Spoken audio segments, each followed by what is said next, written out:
Hello everyone and welcome into our latest live video. Today it is Friday the 20th of February 2026. I'm Carey Holzman and thank you guys so much for joining us. A shout out to our friend Buster and Mark Gaines who both generously offered us an Amazon gift card prior to the show starting instead of using the super chat system where YouTube takes 30% of whatever you contribute, and on top of that makes us wait 30 to 60 days before they pass it on to us.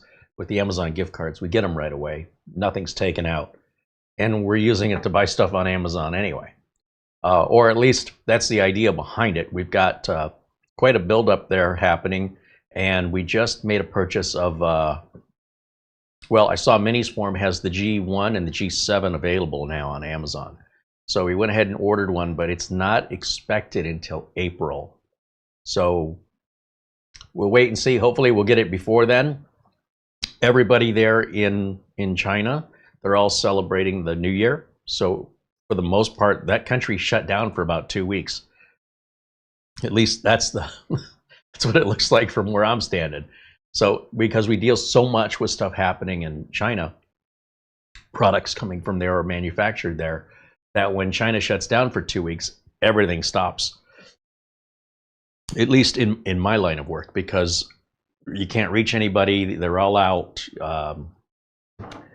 If they're saying they're going to send you something and they didn't get it out before the beginning of that holiday, it'll be the end of the month before they get back to the office and send it. So when they hit pause, it sort of pauses. It has the effect similarly to us, unless we have other things to do. But as far as like new projects and new reviews, there aren't that many new projects or products rather coming out. So we're just kind of winging it with other material. And I want to give a shout out over to Mike's unboxing reviews and how-tos, because, you know, even in England they're feeling the same pinch. And he came up with his own PowerShell script for making sure your system is ready for a BIOS update. And he did a great job with it. It's his most recent video. I suggest you check it out.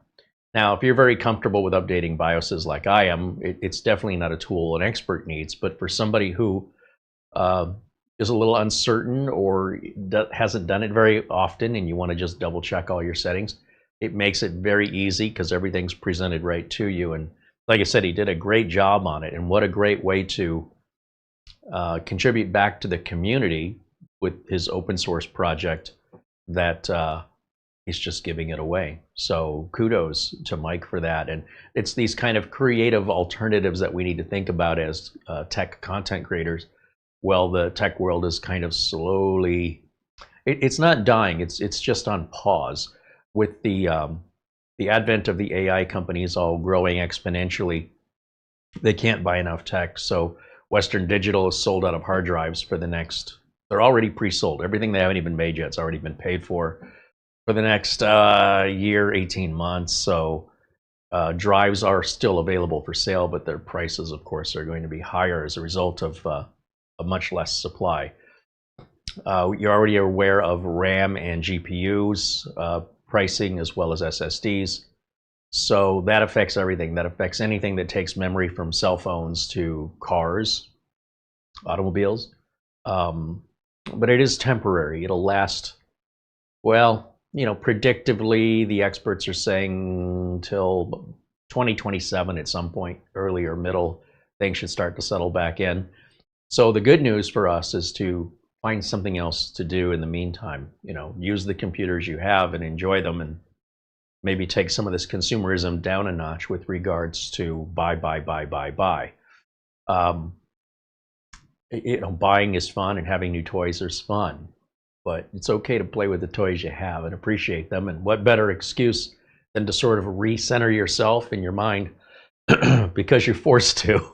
And we'll keep you up to date on how things progress. But it's just temporary. It's just like when it rains, it doesn't rain forever. If you had plans to go outside, just make different plans. The world doesn't end because it's raining. So other than that, you pay the extra prices. That's not that the products aren't available. They are available, just at higher prices, maybe higher than you want to pay. Okay, I mean, that's why I don't own a Rolls Royce, and I'm okay with it. I've learned how to live without a Rolls Royce. If I needed critical transportation in order to maintain a job, I don't need to have a Rolls Royce for that. There's what we want and there's what we need. You'll always be able to get what you need. So just rest assured that it may not be fun. It is nature's way of resetting you to say, hey, stop and live in the present. Stop thinking of the next thing. Look at what you've already got. Start using it. And it's interesting the effect that has on most people, which is they suddenly realize they've been in a trance buying, and they're totally happy with what they have. And then they start questioning, why did I want that? So I think the hard part for companies coming up in 2027, whenever things start to return to normal, is I think they're going to have a hard time selling because the consumer will have moved on. And so other consumers will come back and it'll trickle back slowly. And I don't think it'll be 2028 or 2029 until and if things return back to where they were. I have a feeling that these companies are going to struggle with lacking sales and consumer interest because of this, well, because of AI, but because of the companies chasing the money today, they're probably going to pay in the long run. They're affecting the entire industry. And again, the people who need it will still buy it. The people who just want it because it's fun, they're going to realize they never needed it to begin with. Many of them will. And if they do come back, it'll probably be just a little bit. And then over time, maybe a little bit more, a little bit more, a little bit more. I also see that, you know, companies like Intel and AMD will be slowing down the development of the processors. That's what it looks like. You know, AMD's just talking about adding more cores in the next, what is it, Zen 6 or whatever. But what choice do they have? There's not much more they can do at this point. So we're reaching a saturation point of the technology where things aren't moving as rapidly as they used to. So the newness of, hey, look at this brand new 8 terabyte NVMe drive. I don't know that we're going to be seeing a 16 terabyte NVMe drive anytime soon. So we're kind of stuck with the same tech that we've had now for what, has it been 4 or 5 years? We've had the 8 terabyte NVMe's. I think I put one in the Big Beast build back a few years ago that our good friend Doug Betts over at the YouTube channel Live Windows Training with Doug Betts. If anything, that drives more money today than it was all those years ago. And there's nothing bigger available on the consumer market. And I don't think there's going to be for several years. So it's entering a lull. And I think it was inevitable. It was going to happen. And granted, it took 30 years, but we got there. And 35 years. And I don't know that that will ever come back at that rate of acceleration again. We'll always see more development, but I think it's going to slow way down. The frequency of new products coming out is going to be far less frequent, and there'll be far less players. You know, I thought it was interesting that the Texas Attorney General's office is suing TP-Link. And, you know, we talked about how I said this whole thing was a big distraction and Congress was going to go after TP-Link and all this other. And TP-Link's like the biggest router manufacturer, the most used router manufacturer in the United States. I think 65% of home routers are TP-Link. And, you know, there was some hubbub over a year ago where Congress was threatening and I said, there's not going to be anything. It's all just, they don't know what they're talking about. Well, Texas has decided to stop waiting on Congress and file their own lawsuit. And it's the dumbest thing I've ever seen in my life. Like, if you took somebody who doesn't understand computers at all and didn't understand the industry, and you put them in charge at the attorney's office in Texas, and they did not consult professional engineers and consultants and business advisors, this is what the end result is complete ignorance. So what the Texas AG is doing is almost like what you would expect somebody who has no idea how the industry works. They're claiming TP-Link sends data back to China because they're also claiming TP-Link says their routers are manufactured in Vietnam when all the parts come from China. Therefore, they want them to label that as being made in China. But the whole thing is so ridiculous because it would only take a few minutes of research to know that TP-Link in China is a separate division and has nothing to do with TP-Link US. TPLink US is owned and operated in the United States. All the data that TPLink collects with regards to any of the router services and things, it's all on the up and up, it's all legit, and it's all stored on Amazon web servers. The Chinese government has no access to this. It is one of the stupidest, most ignorant lawsuits I've ever seen in my life. But there's no law in the United States that says you have to be smart or you have to understand what you're talking about to sue somebody. In this country, you can sue anyone at any time for any reason. And then, of course, when you get your day in court, that's when you're going to find out. So likely, I imagine TP-Link will try and have the lawsuit dismissed as meritless. It's one of the dumbest things I've ever seen. And it looks like it's a publicity stunt on behalf of Texas. You know, they're saying to their constituents, look what we're doing for you. And the constituents overall don't understand a word of it. So they go, oh, that sounds good, right? They assume everything they're being told is truthful and understood. And so they're being essentially misled and further miseducated by allowing them to believe what the Texas AG wants them to believe. And so this is embarrassing as an American, that out of the 50 states of the United States, only Texas is dumb enough to do this. So that was in the news, and I couldn't help but just, I was laughing and I was crying. I was like, how can we be this stupid? But you know what? Let it play out in court. I'm sure the case will be dismissed as completely meritless. And if I'm wrong, you know, hey, I could be. Maybe Texas knows something the rest of us don't. But regardless of that, even if everything Texas said were true, nothing would happen to TP-Link. Like if you own a TP-Link router, nothing would happen to you. It's like Deep Cool. They said, you know, they can't sell Deep Cool coolers or products in the United States because they violated the embargo on Russia. So if you already had a Deep Cool product, nobody's coming to take it. It's just you can't buy any new ones, right? So anyway, I just thought this is what happens when things get slow. People find things to do. It's one of the dumbest things I've ever seen. And when you read it in the news, I hope if you read it in the news, you realize what you're reading, because it's one of the most misunderstood lawsuits I think I've seen in technology in a long time. If this was 1995, I get it. But by now, I mean, if you don't understand it, you should hire people who do so they can explain it to you. But apparently, you know, they'll get their education in court. So, or maybe I will. We'll see what happens. But I just thought it was the dumbest thing I've ever seen. And go read it for yourself and judge for yourself. It's absolutely insanity that they could just make something up based on a false understanding of where the company is located, the difference between TP-Link in China, TP-Link in US, where the data is actually going. And they'll have to bring evidence to court. So this will be interesting. We'll keep an eye on this. But only one state out of 50. That just goes to show you, even within the United States, you could have a vast majority of states saying there's nothing here. And all it takes is one to say the rest of the 49 states of the United States of America are all complete idiots. We're the only smart ones. If you find yourself in that position, I'd take a long, hard look in the mirror before I'd make such a bold statement. It's like people that are saying how much better Linux is to Windows, and yet Windows has 1 billion users worldwide, and Linux has how many? 4% of that. So it's like you want to ignore reality. It's great that you have a preference. Nobody says you can't have a preference, but to tell me it's superior when clearly it's the billion people that are all wrong, and it's just those 4% of people that know what's going on. Right. Okay.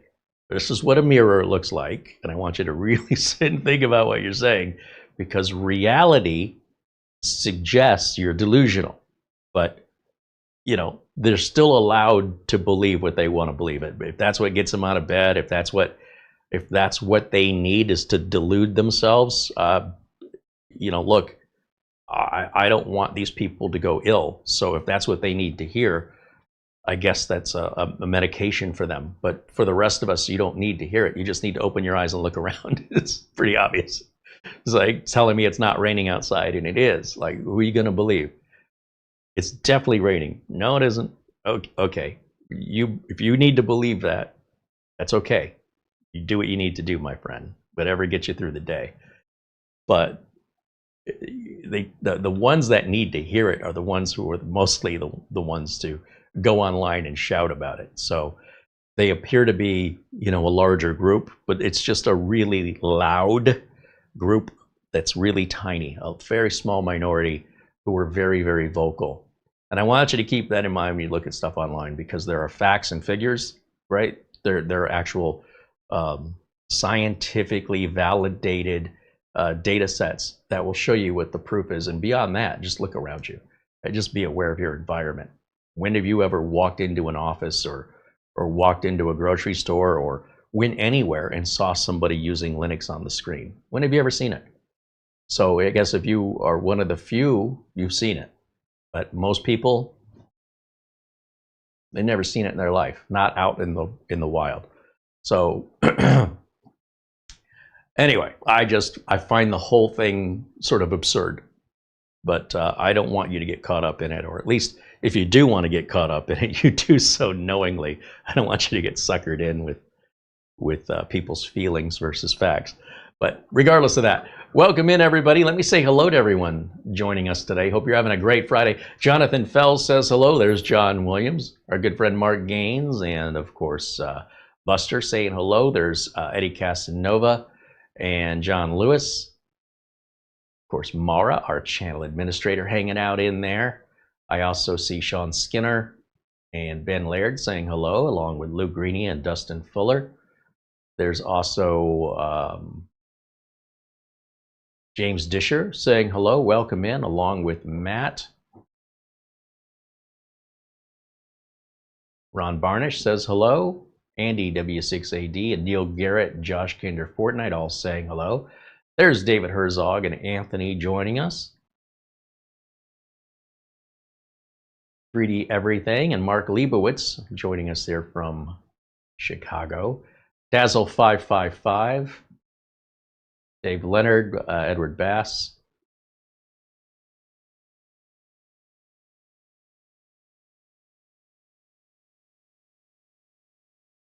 Mats Olaf joins us and says hello. John Rogers and Alvin Shaver say hello. 3D Everything, now a member for 45 months. Wow, right on. Thank you, 3D Everything, for supporting us here. 45 months. That is awesome. Did I not see Buster? I thought I saw Buster, but now I'm not so sure. Maybe he is not in there. No, maybe not. It's about 8 or 9 hours there in Scotland from Phoenix time. So it might be sleepy time over there for Buster today. David Graham says hello. And there's also Alan with a Y and Roger Myrid saying hello. Richard DeFries says hello in the chat. Right on. All right, so the bottom line today is just kind of an open forum discussion, and the reason for that is there are a couple items we do have here waiting for review. However, they're not quite ready for review in the sense that we got them too early. We have an Orico NAS, which still does not have software out of beta yet, which is essentially the same as the previous Orico NAS, just in a slightly different enclosure, but everything else is the same. So I haven't even untaped the box because I already know it's not done yet. So long as the software remains in beta, the unit is something I can't really fully review. And yes, we have experimented. We have put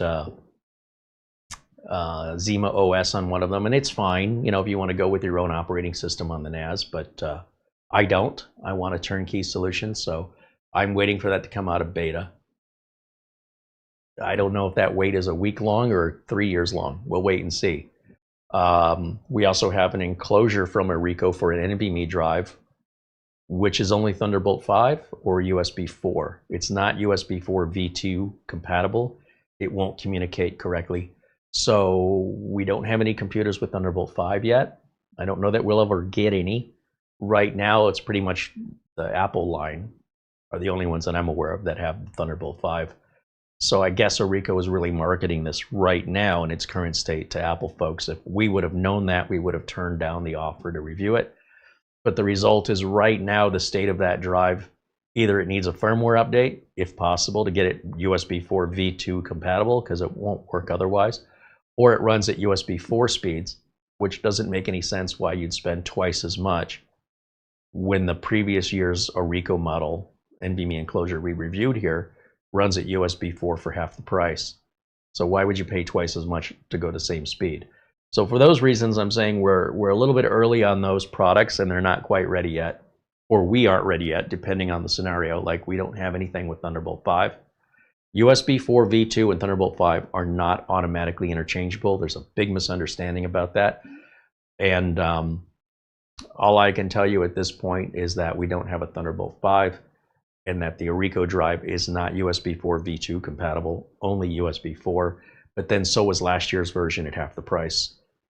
So if you own a Mac, I guess it's maybe something to consider. But other than that, we're still waiting on a couple of things to arrive. We've got a couple of Kickstarter projects like the ARC KVM, which I don't think we're going to see until April. The minis for them, they've got the G1 and G7. I don't think we're going to see those until April. And what else? Ingenious, the folks over at Ingenious, they make some pretty nice business class networking gear. And they sent us some really nice networking gear. The problem is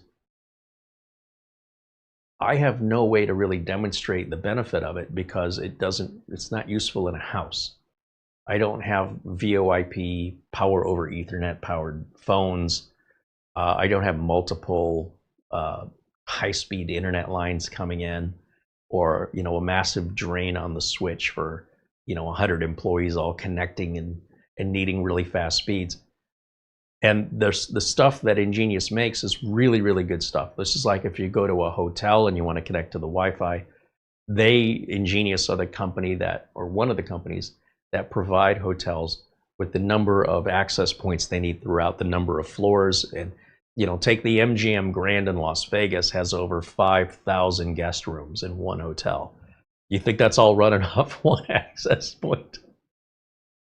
So on every floor and every so many feet, you need to put another access point, depending on the depth and the width of the building, what the materials are that it's made of. And then on top of that, you need a network that can withstand not only being able to perform hotel business, but to provide internet access to your guests. If that hotel is fully booked and there's 5,000 rooms with an average of 2 people staying per room, that's 10,000 guests. And that's frequently rotating around. So it's not like 10,000 guests that are all going to be on the network all week. There'll be different guests jumping on the network. And you can imagine tens of thousands of MAC addresses and authentications to establish those connections. And so if you stop and think, how does that happen? It's not a Netgear router, okay? This is some pretty high-end equipment. But what I like about Ingenious is they're probably the most affordable. Because you got companies like Ubiquiti and other higher-end networking companies, Cisco and Juniper and all these other things that the home users generally don't know about and don't care about. They don't think about it. It has no impact on them. But we do have these Ingenious products that are really nice, and I'm having a real struggle trying to figure out how to demonstrate them because I do have a client.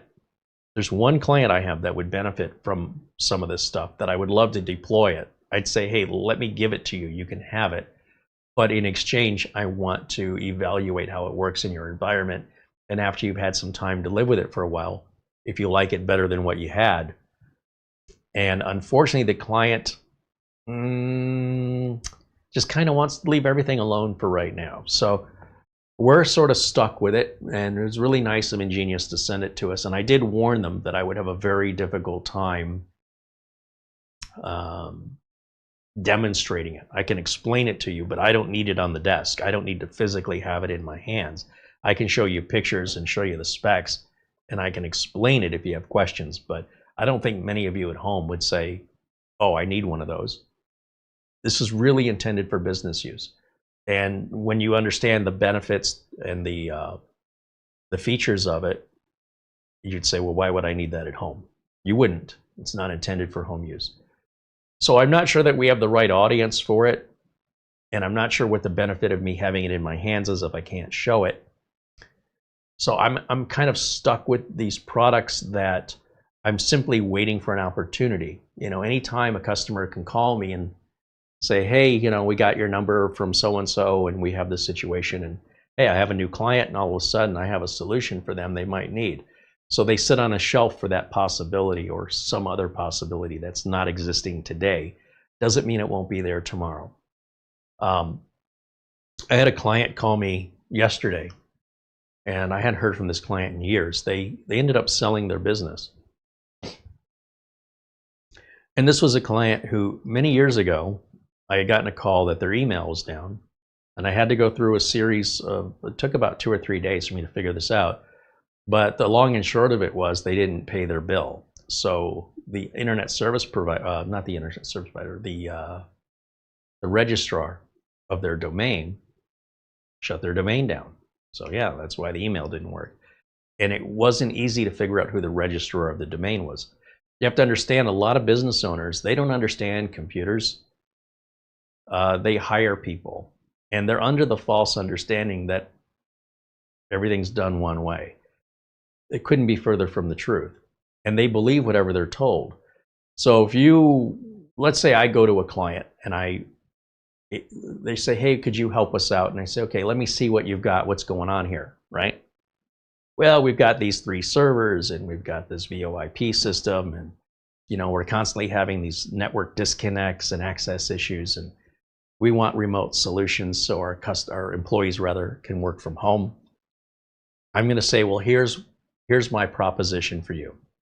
Let's get rid of the servers. Let's put in a network attached storage device. Let's save you a lot of money, take down a lot of maintenance. Your VoIP phones, you know, if you're having trouble with them, let's switch you to another VoIP provider that I know, that we can, you know, work together more smoothly and get you answers. I need to know who's in charge of paying the domain. Who pays for that? Who set that up for you? Is that in your name? Is it somebody else's name? When was the last time it was paid? As far as working remotely, there's a lot of different remote software solutions and hardware solutions that we could explore. Now, let's say somebody else goes in there. Let's say Mark Leibowitz in Chicago goes in there. Same customer, same situation. And his advice could be not aligned with mine at all. Neither one of us are wrong. It just becomes, what do I want to support? I want to support the equipment I'm familiar with. What does he want to support? He wants to support the equipment he's familiar with, or to work with companies he's already got a relationship with. I want to work with companies I have a relationship. Everything just works like a well-oiled machine. But what the business owners often don't understand is that we're not going to do things the same way. We're not going to charge the same rate. We're not going to go about it in the same way. We have different sets of values, different sets of priorities. And you should be interviewing, as a business owner, you should be interviewing multiple technicians to find one that aligns with your values. The problem is, if you don't understand anything they're saying, if it's all like Greek, it's a whole nother language to you, and it's router this and network that, it all means nothing to you. So then what do? You're going to hire somebody to interpret it for you, but how do you know that they're interpreting it correctly? So what ends up happening over and over, I see this, are the business owners just believe whoever they've hired, they just believe them. You're a tech, right? Self-proclaimed position. You can say you're a tech. There's no law that says you can't. And there's no degree in college that you can get to certify you. It just doesn't exist. So if you call yourself a tech and you talk like you know what you're talking about with confidence, it's very easy to get customers to, you know, especially if you're a good salesman, to hire you and put you in charge of the whole network. So what ends up happening, what I keep saying, is techs leave companies after about a year. The owner and the tech, at some point, it takes a while, and they start to realize this person, it's not working for us. They charge too much money, or they're too slow, or we still have too many problems. So they find somebody else, and the whole thing just goes around in circles. So this client was doing just that. I got in there and I fixed everything, and they were so happy the first year. But the second year, they got really super demanding with me. And I said, whoa, whoa, whoa, you know, this is a retainer. I'm not an hourly employee here. I've got other clients, and these aren't priority issues. You're inconvenienced. I'll get to it. And they said, that's not good enough. I said, well, I don't know how it's possible that you think I can just sit around waiting for my phone to ring. I mean, I've got other people to take care of. And if there's a real like down emergency, I will be here. Like I'll drop everything. But every single time you have a little tiny problem, it goes on a list. I'm going to make one trip and I'm going to go through that list once a week or whatever it needs to be. And you're going to have to wait. And they said, no. And I said, well, then you need to hire somebody full time, right? If you want somebody there at your whim every single time you have the slightest inconvenience, you need somebody that's full time. And you're not paying me a full time salary, not even close. And they said, so you're saying we should hire somebody else? I said, well, that isn't what I said, but if that's what you want, you should look to hire somebody full time. I'll let the owner know you said we should hire somebody else. You're recommending okay, I just agreed. Yeah, that's probably best. And I asked them, I said, look, the first year I worked here, you thought I walked on water. It was praise and love and everything. And now the second year, you guys think I'm not good enough. You're constantly complaining. What changed? And they said, it's your fault. And I'm like, what did I do? You set our expectations higher. And if you hadn't done that, our expectations wouldn't have been raised. You do hear yourself, right? Okay. So that company ends up getting sold off, right? This is the company that didn't pay the bill for the registration. And, you know, it's clear the company that they were registered with for their domain was trying to tell them, you know, they were sending emails. They probably got a few letters in the mail and they just were ignored. And it wasn't in my name. I never took care of it. It was already in place when they hired me. So what do I know? Anyway. The guy who runs the company, he's a super nice guy. Just because you don't know about computers and you don't understand when you're hiring all these different techs that you're just spending and wasting all this money because everybody wants to do everything differently and they want you to buy their equipment that they know, not support the other guy's equipment. And every time you change the tech, oftentimes they sort of make it non-negotiable. Like if you want me to solve this, you've got the wrong equipment to do what you want to do. And they believe them. So then they end up replacing perfectly fine equipment because the tech does not know how to use it. One of my clients called me after 5 years. They left me, came back after 5 years. And when I left, they had a NAS that was working great.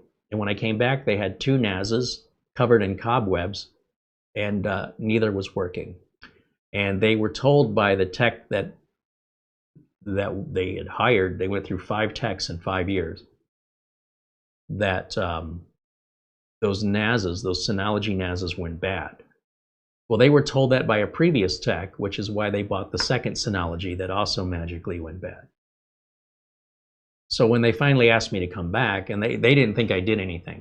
You know, the reason they got rid of me is they said, you know, we don't see you. How do we know you do anything? I said, well, have you lost any data in the last 10 years? No. Has your office ever been down because of the computers? Ever? In 10 years? No. That's how you know I'm doing my job. Do you think that just happens? And they said, well, what would happen if we just stopped using your services? I don't know. And what would happen if you stopped changing the oil in your car? You take your car to the dealership. It's got a nice Mercedes, you know. You take it to the dealership. They take it in the back. You don't see them changing the oil. There's nothing wrong with your car when you took it in. And your car doesn't appear to be any different when you get it back. Did they really change the oil? What if you just stopped changing the oil? What would happen? Maybe you'll drive the car for 10 years. Maybe you'll drive the car for 10 months. But when there's a problem, it's going to be catastrophic. It's not going to be an easy or inexpensive or quick fix. You're going to destroy the engine. how you drive and the conditions you drive in. There's too many variables. I don't know how long it'll be, but it's not going to end well.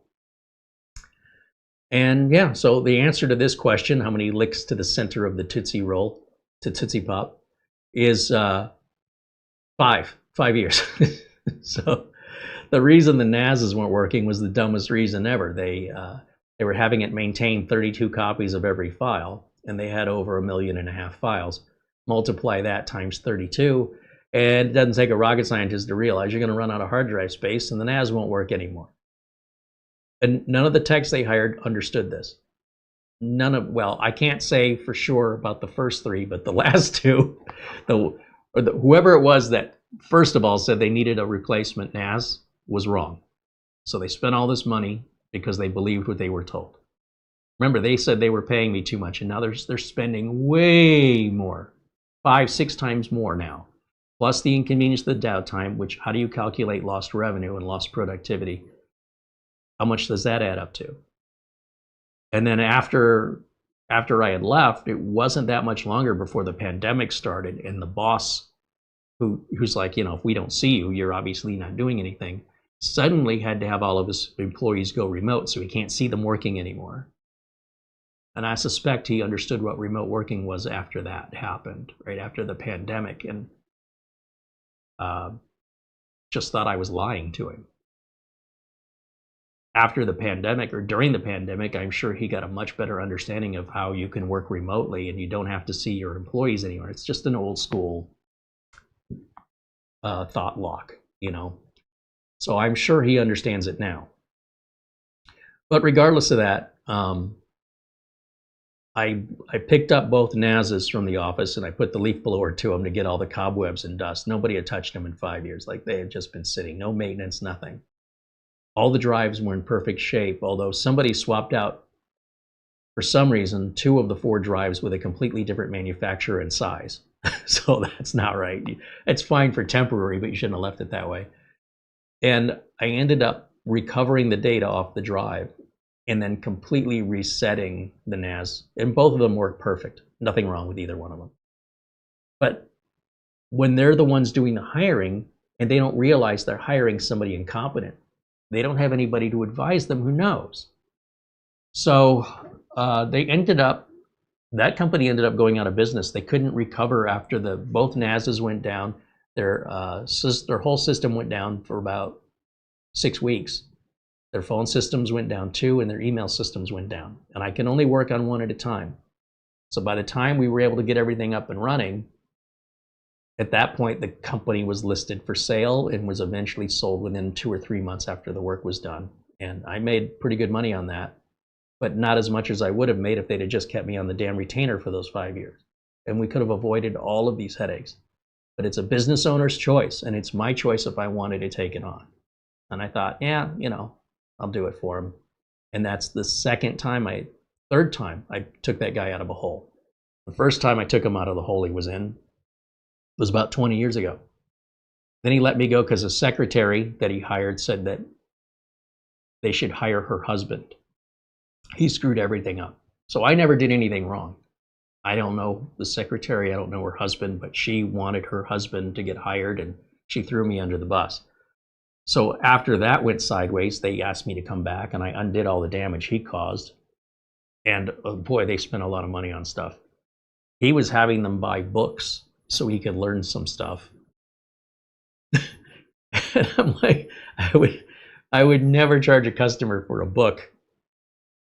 And then he kept the books on top. And, you know, they finally had enough of it. And when they got rid of him, they got rid of her. She was just a troublemaker. So I had no beef. I don't know what the deal was with her, but she was out for me. And I barely even said hello. I don't know. It was just trying to take what I had. We want what he has. So, you know, I'm going to work for you and my husband's going to work for you. And she just convinced the owner. It's all just convincing, right? And I'm not there to hear these conversations. I just see the end result. So I unburied him then. And then from that point forward, we were good for about 10 years. And then this whole thing started again. And then we went 5 years. And then he calls me back, and that catches you up to where we were the last time around. And got that all untangled and sent a big bill for that, and he paid it, and then the company got sold. Well, these two separate companies I'm talking about, they both are owned by people in their 70s, right? So they're not tech savvy people, but they rely on the technology. And you can imagine the surprise yesterday when I got this voicemail. I haven't heard from this guy in years. And I'm talking about two different clients here, just so you know. Not the guy with the NAS, this is a different guy. This is the guy who didn't pay the registrar, and their email went down. It took me 3 days to figure out he didn't pay his bill, and he didn't know. And nobody told me, and there were no records, no documents. So figuring out who it was registered with, blah, blah, blah. It's a huge deal to try and convince a registrar that you're the owner of that domain. Because if you weren't the one who registered it, they need to talk to the person who registered it. And the person who did it was the tech, and the tech is long gone. And you're like, well, the tech set it up for the business owner. The business owner doesn't understand any of this. It is a real pain in the butt for security to validate what you're saying is true. That's why everything needs to go in the business owner's name, and the business owner should at least be given a piece of paper with the name of the registrar, the login information and password. And that needs to be turned over to some employee that keeps records, so that you have a binder or something that you can hand over to the next person and say, here's our passwords and logins for things like the router and access points and NAS and email, everybody's name and email address, everybody's email address, name, and password all needs to be kept securely and needs to be documented in case that employee leaves or gets nasty and you need to lock them out. We got to know who to lock out and who's the email provider and how do we log into that. If you come into a company like these two I've described, nobody's got any records. So everything has to be researched, and it's very, very time consuming to figure it all out, and then to convince the service that you're who you say you are. Like a router, you can reset it. That's not a big deal. A NAS we can reset. But an email hosting service or a domain registrar, people steal that stuff all the time and it's a scam. So how do they know you're not a scammer, that what you're telling them is real? And it's a royal pain in the butt, and it's very time consuming. So when I got this voicemail yesterday, I got a voicemail that says the email stopped working back in January. I can receive messages, but I can't send them. And what's interesting is he did sell his company, so I don't know why he would have the old domain anymore. And he says, I do have a Gmail account, but, I've got years and years of history in my business account. And anyway, so I called him back and he wasn't available. This is still an open ticket, if you will. I'm not even sure if I'm going to bill this guy yet because I don't know that there's anything I can do for him. But knowing this guy's history, one, usually when you sell a company, the assets of the company go with it. So if he sold his company, then the domain should have been sold to whoever bought it. It should have been included, but that's between them to figure that out. But because I haven't talked to this guy in years, I don't have any records from back in the day. I wouldn't hold on to that. That's all liability. Should I get hacked and all of his passwords and information get out there, I'm responsible. So that all gets erased. You're not paying me to store your information. I'm not storing it for free. So I look up the domain to see who owns it. I'm just curious. And the domain was bought by a registrar. And in case you don't know, a domain is like a vanity license plate. You have to pay for it every year. And if you don't pay for it, nobody takes your plate. It's just your plate's not legal anymore. You can't have it on the back of the car. At least that's how it works here in the United States. So let's say you've got a plate that everybody wants. Your plate says fast. People are waiting for that plate to not get paid. They'll have bots checking it. In a minute, it becomes available. If you miss your payment date, they'll snatch it out from under you and you don't get it back. It's gone forever. Well, the same happens with domains. So if the company.com wasn't renewed, what happens is there's a business that buys all just automatically will purchase any domain that used to be owned that is no longer owned. Because they know at least one person wants that. At least one. So they don't have to make up names. They can just watch for expired domains, and the minute they go expired, immediately purchase them and then list them for sale. So your $40 domain is now $400 if you want to buy it. And they can renew that for $40 a year for 10 years. In fact, they're probably getting it at wholesale price. It's probably only costing them $7 or something. All they got to do is sell one to make a profit. Well, sure enough, one of these companies bought the domain, and they're not using it. It just says it's for sale. They're squatting on it until somebody buys it. And you can imagine, for as cheap as it is to squat on it, they can hold on to it for years and still make a profit. So the conversation I'm already planning in my head is to explain to this guy, if you're still getting email, it's not coming from that domain. It's being forwarded from another domain, number one. Two, you don't own that domain. You never renewed it. I don't know if it was sold with the assets when you sold the company, and it was the other company that owned it and they didn't renew it. Somebody didn't renew it. It's not yours anymore. If you want to buy it back, they want $400. When you buy it back, then we're going to have to associate it with an email host. That's going to be another $100 or more a year for just one email account. You can go through GoDaddy or a service like that. Then there's my time. You're probably looking at a few hours of my time. So do you want to spend upwards of around $1,000 to fix this problem, or do you just want to use your free Gmail account? And you'll never have to worry about registering and licensing and all that other stuff. You don't have to worry about hosting. You also don't get any support. But, you know, on the one hand, I'm flattered that when there's nowhere left to turn, people come to me. And they know I can solve the problem. And on the one hand, that's flattering. On the other hand, if you had never left to begin with, you'd never be where you are now. And it probably would have cost you less, not to mention whatever anxiety you're feeling or whatever the issue is that's worth calling me to fix would have never happened. It's a hard thing to sell problems that don't happen, right? How do we know you're doing anything for us, Carey? Does your email work? Yep. Has it always worked? Since I started working for you? Yep. That's how you know I'm doing my job. Do your phones work? Uh-huh. Have your phones ever gone down since? Nope. Have you ever lost any data the whole time I've been working for you? Nope, not once. I go, so that just happened? Well, maybe. Okay. Well, I don't know what to say. Like, all right. I'm stuck. I'm like, if you really think that I'm ripping you off and that I'm somehow deceiving you, you should absolutely find somebody else. Right? Sometimes you need to let people make mistakes. They're just not going to listen. And that was definitely the way I was raised as a teenager in the 80s, you know, a kid in the 70s. My parents let me do really stupid stuff. They're just sort of like, let them do it.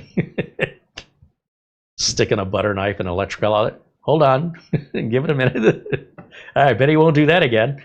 That's an exaggeration, but that's kind of the way I was raised, where it's like, if he wants to be stupid, you tell him not to do it. And if he's going to do it anyway, let him and wait. Problem solved. It was the idea that if you got caught smoking cigarettes, your dad would give you a pack of cigarettes and say, smoke the whole pack. You want to smoke a cigar? Here, smoke one with me. You want to try drinking alcohol you caught stealing alcohol out of the cabinet? Come here and have some bourbon with your old man. And then when you're puking your guts out, the old man says, I hope you learned. That's what you wanted to do. So I just want to keep an eye on you and make sure that you did it safely. And let me know if you ever want to do that again, okay? Okay, son? Now, none of those examples actually happened to me, but they're a bit of an embellishment of the way that my parents handled this kind of stuff. It was the idea that I'm going to go climb a tree. You better not climb that tree. Well, I'm going to climb that tree. I'll be fine. Well, if you fall out of that tree and break your leg, don't you come running to me. So that defines who I am today, right? That's, if a customer wants, I'm not going to argue with the customer. I'm not going to have to convince a customer I'm working with. If you can't tell that what I'm doing is having an effect on your business, you should definitely go find somebody else. Definitely. And if you're going to pay them less, I don't know how much better your system could get. You haven't lost any data. You haven't had any downtime. What more do you want? Well, they wanted a cheaper price. So they ended up spending probably 10 times more than they were paying me over the course of those 5 years, between equipment and labor, and then all of the downtime and productivity they lost. That's incalculable. That could have been hundreds of thousands of dollars. So, you know, when their phones aren't working and their emails down, they can't reach out to their clients, or their clients can't reach out to them. And when that's down for 3 weeks, eventually your clients just go away, and you'll never know because you never got any messages from them. As a result, like I say, at that final time they did it, they could not recover from it. It was too late. And even though I was able to get it up and running, and it did take a while, and they did pay me, they lost their momentum. And it doesn't help when the business owners are in their 70s. They don't have the energy anymore to start again. So I hope you saved your money, right? That was, you were out to save money. Well, I hope you saved a bunch. And at that point, now the lesson's too late, because now there's no business anymore. Not my fault. That was their idea, not mine. I did explain to them what I did, and explain to them how you can tell what I'm doing just by looking around, being aware. And they seemed to believe that that would have happened anyway, without my working. So maintenance is very important. And if you wait for things to break, you're what we call reactive. And being reactive is, it doesn't sit well with me. There's enough of chaos in life that's messy enough that I don't need more voluntarily subjecting myself to situations that I must immediately prioritize and stop everything I'm doing and react to putting out a fire. I would rather there wasn't a fire. As much as I can, try and prevent the fire from starting to begin with. And you can't prevent them all, but at least that reduces the stress level, the anxiety, and of course my mood. Because you can imagine, if you're under that kind of a scenario day after day after day, you're probably not going to be that pleasant to be around. So, that was certainly happening for sure. And everybody wants everything done quickly, and they want it done cheaply. When they made it take longer and cost more because they wouldn't do anything proactively. So now I seek out clients that agree that we're going to be proactive. And if that client changes their mind and decides they want to be reactive, and they'll just call me when they have a problem, I just tell them my priority is for my retainers, right? When retainer clients call me, even a minor problem, they take precedent in my to-do list. Somebody calls me after a few years, or even after a few months, because now they have a problem, I'll get back to you within a couple of days, right? Unless you just happen to call me when things are slow, I won't intentionally not call you back. But it's not like I'm sitting around waiting for my phone to ring with nothing to do. How do you think I pay the bills? How do you think I keep my lights on? I have other people to take care of. So if you decide you don't want to take care of me, but you want me to take care of you, it's like whether or not you go to an emergency room at a hospital, or you just see a regular general practitioner and you just do annual checkups and things so you can catch things early. If you wait, and again, an emergency room could be no fault of your own. It could be a mistake or an accident that leads you there. So you can't really avoid it 100%. You could make smarter decisions and reduce the odds of you needing to go to the emergency room. And that emergency room wait time can be a long time, and the price is going to be 10 to 15 to 20 times more than a general practitioner's office. So, you're looking at $200 plus for a Band-Aid. That's no exaggeration in the American healthcare system. They'll charge you $60 for one Tylenol aspirin that you could buy at the department store for $6 for the entire bottle. Because you want to be their number one priority? No problem. Step right up. Open your wallet. Let's go. You're number one. except you're not number one. Depending on triage, you might be in that waiting room for 6 or 8 hours or longer until they finally say, okay, let's bring you up. Now you're number one. And when you're number one, it costs a lot of money. So reactive versus proactive. Proactive is always cheaper, less stressful. You're always going to have to be reactive to things you can't control. But I'm trying to reduce the frequency. So a client calls me and says, you know, hey, I'm having a problem, and they're not on a retainer. Let me see what my schedule looks like when I can fit you in. Your emergency is not mine. Only if I'm on a retainer. If you're not on the retainer, number one, you're not getting the retainer billing rate, which is like buying in bulk. It's like if you go to Costco and you buy a big old thing of toilet paper, the price per roll is cheaper than typically at a grocery store. But you don't get to buy one roll. You don't wait till you need it and say, I want to buy one roll of toilet paper. I need it right now. Not at Costco. And you certainly don't get to divide the price by how many rolls and say, well, here's how much it is. No, you don't get to determine what the price is. No, that is bulk pricing. So when somebody puts me on a retainer, I give them bulk pricing. If I'm not on the retainer, you pay full price. When somebody puts me on a retainer, they get priority service. If you're not on a retainer, I'll fit you in where I can. If that's not good enough, you know, find somebody else. Because I can't rely on their income. I can't pay my bills hoping they're going to call because they haven't called me in 3 years. Now they need me and they're demanding I'm there right now. If I have nothing going on, sure, no problem. But if I have nothing going on, how am I paying my bills? How did you even get me on the phone? I'm not going to be in the middle of talking to another customer and then, hold on, I got another phone call. No, you're going to voicemail. My customers are paying for my time. You're not going to interrupt that. And then they're no longer a customer, right? They're trying to reestablish. And what they want to do is get me to fix their problem right away, pay me, and then maybe I'll hear from them again in a few years. Maybe I won't. You have to understand the way I'm looking at it, which is I can't run my business off of that. My bills are due every month. I need a monthly income. That's what retainers provide me for, and that's why I incentivize my clients to initiate the retainer.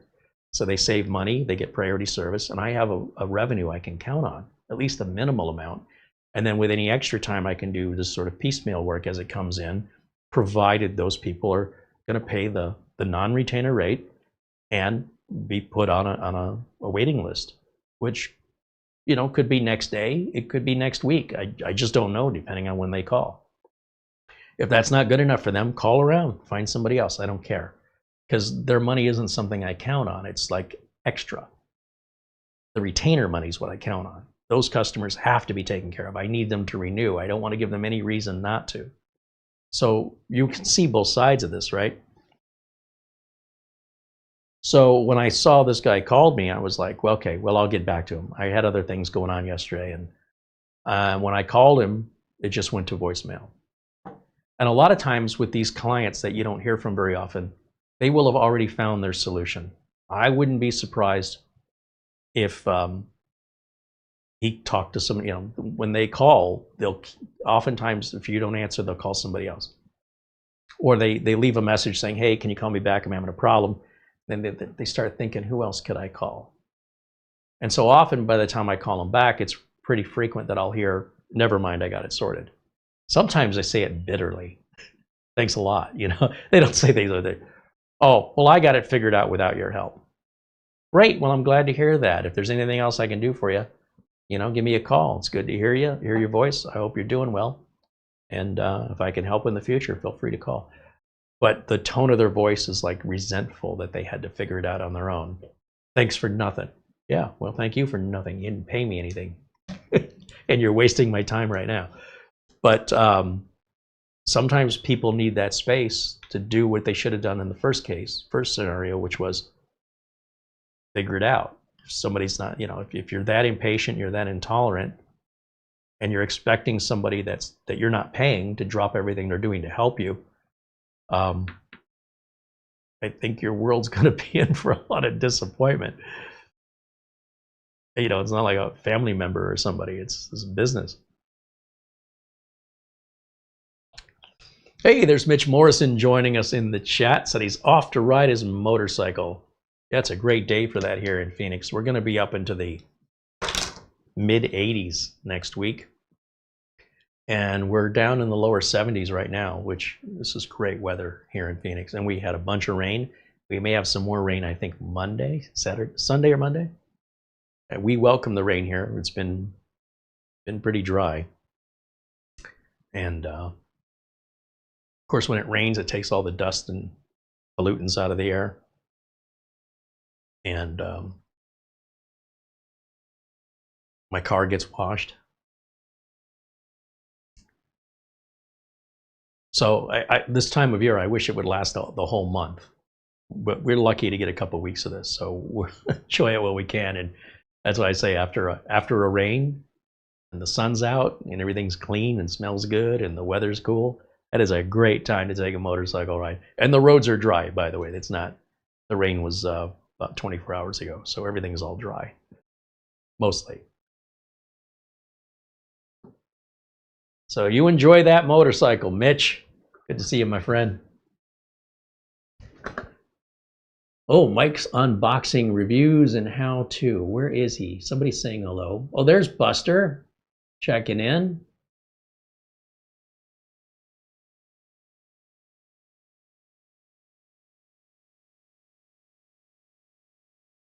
Like I say, Mike's unboxing did the his recent video with a PowerShell script he wrote for prepping your system for a BIOS update.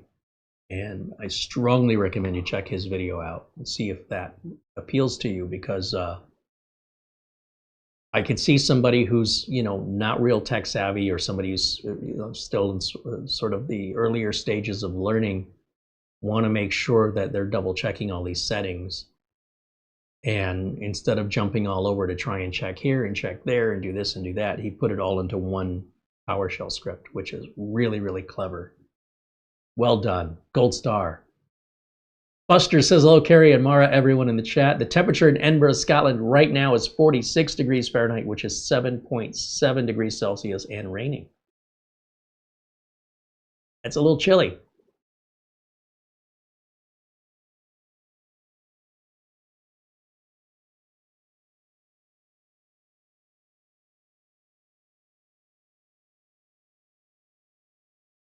Matt says 38 degrees Fahrenheit here in Illinois.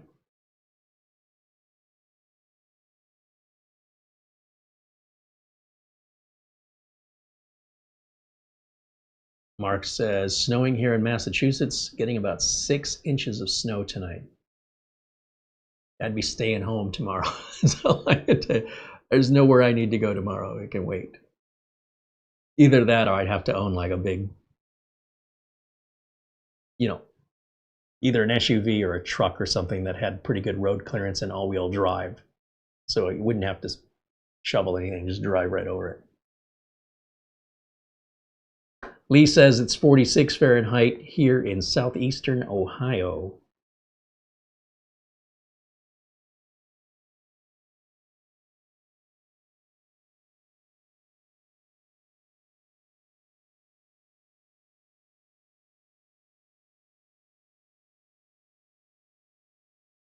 Vital Vision said you have 30 days or maybe more to get your domain back after expiring. So this domain was purchased when I looked it up online. The last time it was purchased, the current owners purchased it in June of 2025. I'm getting the call yesterday, February of 2026. So if there's a 30-day window, which there may be, you could be correct, that's long since passed for this guy. And for all I know, they renewed it. They could have bought it in 2024 and simply renewed it in 2020. I don't know how long it's been in the ownership of the current owner. I can't see it any further back than the last time it was renewed. And there may be a way to do that, but I don't know what it is, and I don't really care because it's sort of irrelevant at this point. Crying over spilled milk. It doesn't matter when it was spilled. It needs to be cleaned up. It doesn't change anything to know how it got spilled or when it got spilled. Just get it clean and don't do it again. Move on. Life goes on. Tim Davern joins us and says hello. There's Greg joining us in the chat. Welcome in, Greg. Slavko says hello here in our live chat room. If you're watching the video, we are live Friday, the 20th of February here in Phoenix, Arizona, and we love talking with all of our friends in the chat room here. Are you one of our friends? Hop into the chat, say hello to us. Viewers all over the world, literally all over the world, joining us here. And one of the most friendly and welcoming communities you'll ever find online. And if you'd like to be a part of that, we'd love to have you. If you don't want to be friendly, then we're not going to be well aligned. Let's see. Chris Johnson says hello. Chef says it was 70 degrees here in Indiana. Ooh, it's warmer in Indiana than Phoenix, I guess. He says, but today's high is supposed to be 38. That's a big difference. He said that was 2 days ago. It was that warm. That's interesting.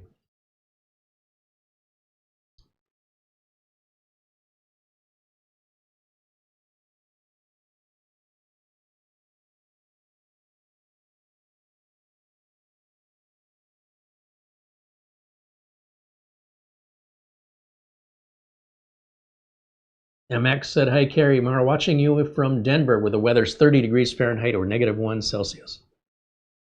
Robert McCord Magumi says hello in the chat. Sasha Smith saying hello. Welcome in. Welcome in, everyone.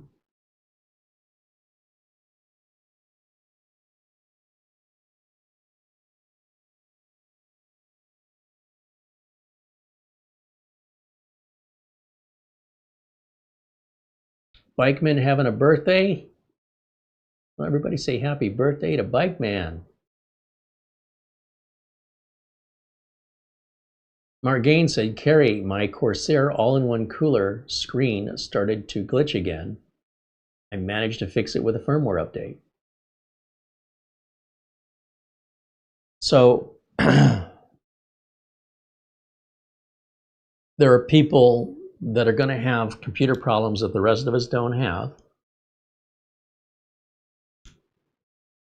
And it usually results from having equipment you don't need to have that you paid extra for. And I'm sure Mark Gaines is more aware of this today than ever before. By putting RGB on a system or putting secondary screens like on a pump, an all-in-one cooler, these are all things that need to be wired, cabled, maintained, software needs to be updated, firmware needs to be updated. They're a constant source of maintenance and potential support calls if you have clients that are calling, like let's say your Corsair, right? You're going to get all these support calls over why isn't the color blue working, or why isn't the software running so I can control the colors, that have nothing to do with computers and have everything to do with lighting. And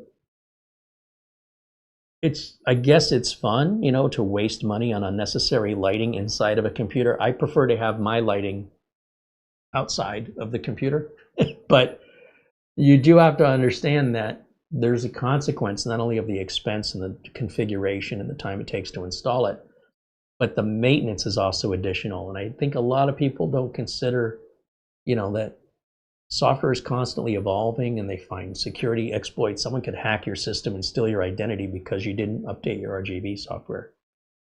You can have programs you need to run that are crashing because the RGB software conflicts with the game, or you know, the application where you're actually trying to get something done. And it just will never go away until you get rid of it. Once you get rid of the RGB stuff, you will have a system that should run relatively maintenance free outside of just regular Windows updates giving you what you need. So if you're okay with, you know, going through all that extra nonsense, I'm not telling you not to do it. But you are opening the door to having to do more work, spend more money, and have that work continually need constant maintenance on top of the regular maintenance a computer needs, you know, above and beyond. Until you get rid of that equipment, it'll always be like this. And the only question I can answer is how long before the next problem, like for example, Mark Gaines, this is now his third or fourth time in the last 2 years he's been dealing with this, and had replacement units and had to go and package it up, you know, take it apart, send it back in, get a new one, reinstall it. And he's not getting paid for any of that. It's quite the opposite. So now he's telling me, oh, I had this problem again, but this time I updated it with a firmware. It'll happen again. I promise you. So long as he, keeps that, and I appreciate the updates, because this is really what people don't talk about online, which is, what is it like to live with? After you've gone through the installation process and you've gone through the configuration and you got it all working, you're not done. And that's what they don't tell you. That's what's left omitted from videos. They simply don't tell their viewers, by the way, you're going to have to keep this updated. And if you're okay with it, great. But it's not like you just tie a bow on it and say, well, that's good for the next 10 or 15 years. Like these systems here. Well, this is factory RGB on this one. But this is probably going to run solid until it doesn't really serve any purpose. Even after it doesn't serve its purpose, it'll probably still run fine. I mean, I'm sure if I still had the 286 computer I had in 1990, 1989, whenever that was, I bet you it'd still work today. But what am I going to do with it? More than likely, when you build a computer to be a computer and nothing but a computer, you're not building it to be a lamp and you're not building it to be something else. You'll end up with a system that's a lot less expensive, easier to maintain, and will probably last a lot longer. Your overall satisfaction of ownership will likely be higher. A lot of times with the RGB, it's like a flood of dopamine you feel when you get it all hooked up, and it feels good. But after a couple months, you don't even notice it. Like it's there and you're not even paying attention anymore. And so when it breaks now, something you weren't even paying attention to is broken, and you can see now it's bugging you. Its screen is flickering or something that's causing a distraction. And it now, whatever your plans were, will fit some room in there to fix that now.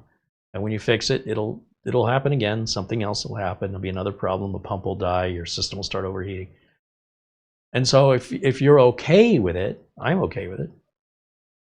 But understand what you're signing up for when you decide to go down that path, what's waiting for you down that path. And not that Mark is complaining. He's not complaining. I am. Because that's ridiculous. The amount of times Mark has had problems with that cooler. And then the one before it, the Trikes cooler. I just put an air cooler on that bad boy, be done with it. Computer Len wants to know, why is RAM so expensive? RAM is expensive because the AI corporations are buying up RAM. They need it for AI processing, and there's a lot of AI companies all competing to be first. So whoever spends the most and builds out first is likely going to be the one that wins. So it's a race. The problem with the race is that they're buying up every bit of RAM, every bit of storage, every bit of GPU. The money's not a problem for them. They got plenty of money. There's nothing to buy. They've bought it all. The end result is that whatever sort of remaining, the dregs, the leftovers, that's being sold to the consumers. And by the way, it's always been this way. Consumers have never been a priority for companies. You've always gotten leftovers. So you can still buy DDR5, but it's becoming rare. The rarer something is, the more it's worth. If you're a coin collector, a stamp collector, a Pokemon card collector, anytime something becomes rare, depending on how rare it is, gold and platinum, palladium, whatever the precious metal is, it makes it precious because it's rare. The rarer it is, the more it's worth. When the demand outstrips the supply, when you can't get milk and eggs because of the pandemic or toilet paper, the price, if you can find it, as you're already well aware, you should have been through supply and demand at some point in your life with the price of gasoline going up and down, or the pandemic with the price of certain goods quadrupling or higher, being just impossible to buy at any price, because it's all being bought up. And they can't produce it fast enough, or they can't get it here in the case of the pandemic. And if there's delays in getting it here because we're outsourcing everything from other countries, it has to go across boat. And Now you have what we call supply chain issues that reduces the inventories, resulting in a supply issue. And then Americans in particular, if they find out something's running out, they want to buy all of it, which makes it run out sooner. It's one of the dumbest psychological things Americans do. If they find out that there's going to be a fuel shortage, what do Americans do? Whether they need gas or not, they're going to go to the gas station and fill up the tank, even though they normally would not have done that. So you've created you've made the demand 10 times worse by doing something you wouldn't ordinarily do. And instead of just waiting until you need gas, the logic is, well, what if there isn't any when I need it? Well, so you're going to say, screw everybody else.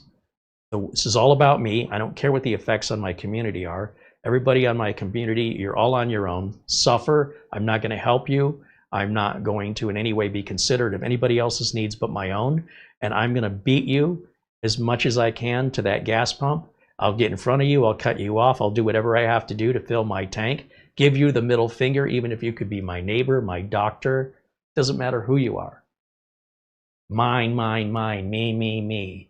The hell with everybody else. And then everybody else says, well, if you're going to do that, I'm going to do it too.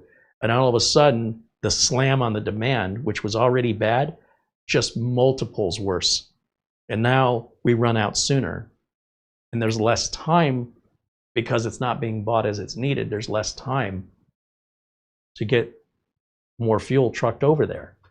So if everybody would just relax and just get what you normally get, likely the trucks would have refueled by the time you needed it. But because you drained it, you emptied that well before they could replenish the well. Now there's nothing, and what little there is worth all this. So you just relax. There's no reason you need DDR5, okay? If you want DDR5, I want a Rolls Royce, okay? I can't afford it. Supply and demand issue there. I cannot afford it. I really, really want one. And I will never own one in my life. I've come to accept life isn't fair. If you need DDR5, you'll pay the price and you'll have it. So, tough love, I know, but life isn't fair. And it's not just you, it's applying to all of us. There's what you want and there's what you can have.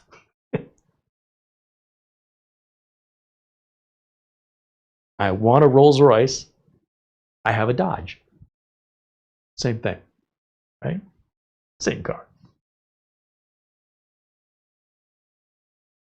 Lee wants our email address. Absolutely. Yeah, we love hearing from you guys. If you want to reach out to us, our email address right here on the screen is how you can reach us. That's showcasecreate@gmail.com. We love hearing from you guys. Feel free to email us. Oh, I see Mara's already put the email address in the chat as well.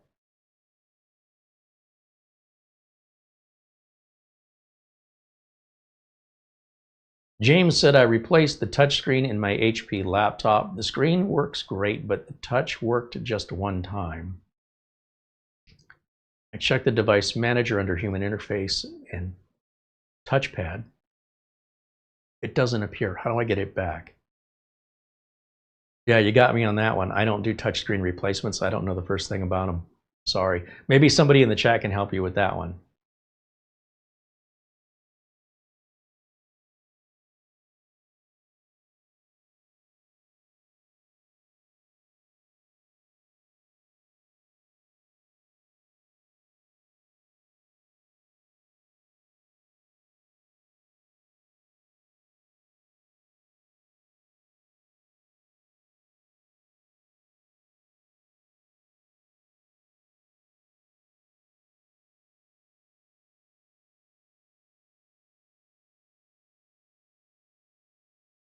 Lee said, I have a question. Have you seen the developers of Rufus and Microsoft has blocked their program from downloading Microsoft ISOs? What are your thoughts on if this is true? I think they're talking about the beta versions of Microsoft Windows, which you have to be, Microsoft restricts those downloads. They always have to Windows insiders. You have to sign up for that with a Microsoft account. And without the Microsoft account, you can't have it. I think they're talking about beta software. not that Rufus is in beta, but that Microsoft. One of the options within Rufus is to download the regular ISO image from Microsoft directly through Rufus. But why? It's sort of like you have two doors. Let's say there's two doors to enter your house, and the door on the right is stuck. You can't open it, but you can open the door on the left.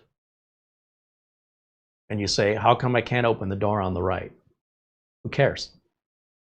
Were you able to get in the house? Yes. Did you have to exert any effort? Well, instead of reaching out over here, I had to reach out a few inches over this way to open the other side. That's it? That's your whole thing? If you watch my video on how to download Windows 11 the legitimate way, you would not be getting it from Rufus. And I didn't demonstrate it that way. And when people are downloading betas of Windows, and they're doing so legitimately, a lot of the content creators that do this will then tell you about the beta version that doesn't apply to you or me and its current state of development. It doesn't mean that's what it's going to be like when the final product is released. And that includes everything from disabling the Windows local account and all this other nonsense that content creators go on about. You need to really understand what you're watching here on YouTube. Because if you're watching somebody talking about a beta version of Windows, unless you're using a beta version of Windows, it's like if you were watching a cooking show and they were reviewing food that wasn't done cooking yet. I found the chicken to be rubbery and below temperature. Yeah, you weren't supposed to be reviewing it. It's in the process of, it's not done. Why are you reviewing something not done? So please be aware that that's all over YouTube. Not to mention just completely made up information to generate clicks. That's just completely imaginative and has no basis of truth. Anything on Windows 12, you'll find no shortage of Windows 12 information here on YouTube. None of it's real. You're being lied to. It's cartoons. It's AI and cartoons based on imaginations. There's no facts. It's just there to generate your click. And if you want to fall for it, have fun. But if you're not aware of what you're clicking on and you can't tell what's real from what's not real, the world's going to get real difficult for you when AI starts really ramping up, because we're only getting started. So go to trusted resources for your information. When somebody makes a claim like what you're saying here, that you've heard it said Microsoft is blocking the program, give me the source of where you got that information from, and let's read it together out loud. And I think what you're not seeing is, if it's a legitimate website like Tom's Hardware, something like that, it will say it's in its beta stage and you're not seeing it. But if you're getting it from Reddit or you're getting it from YouTube, the content creators may omit that information. So the question is, can you trust the source of that information? So if you see a screenshot of the Rufus developers on Reddit talking about it, right? When I say it, what am I referring to?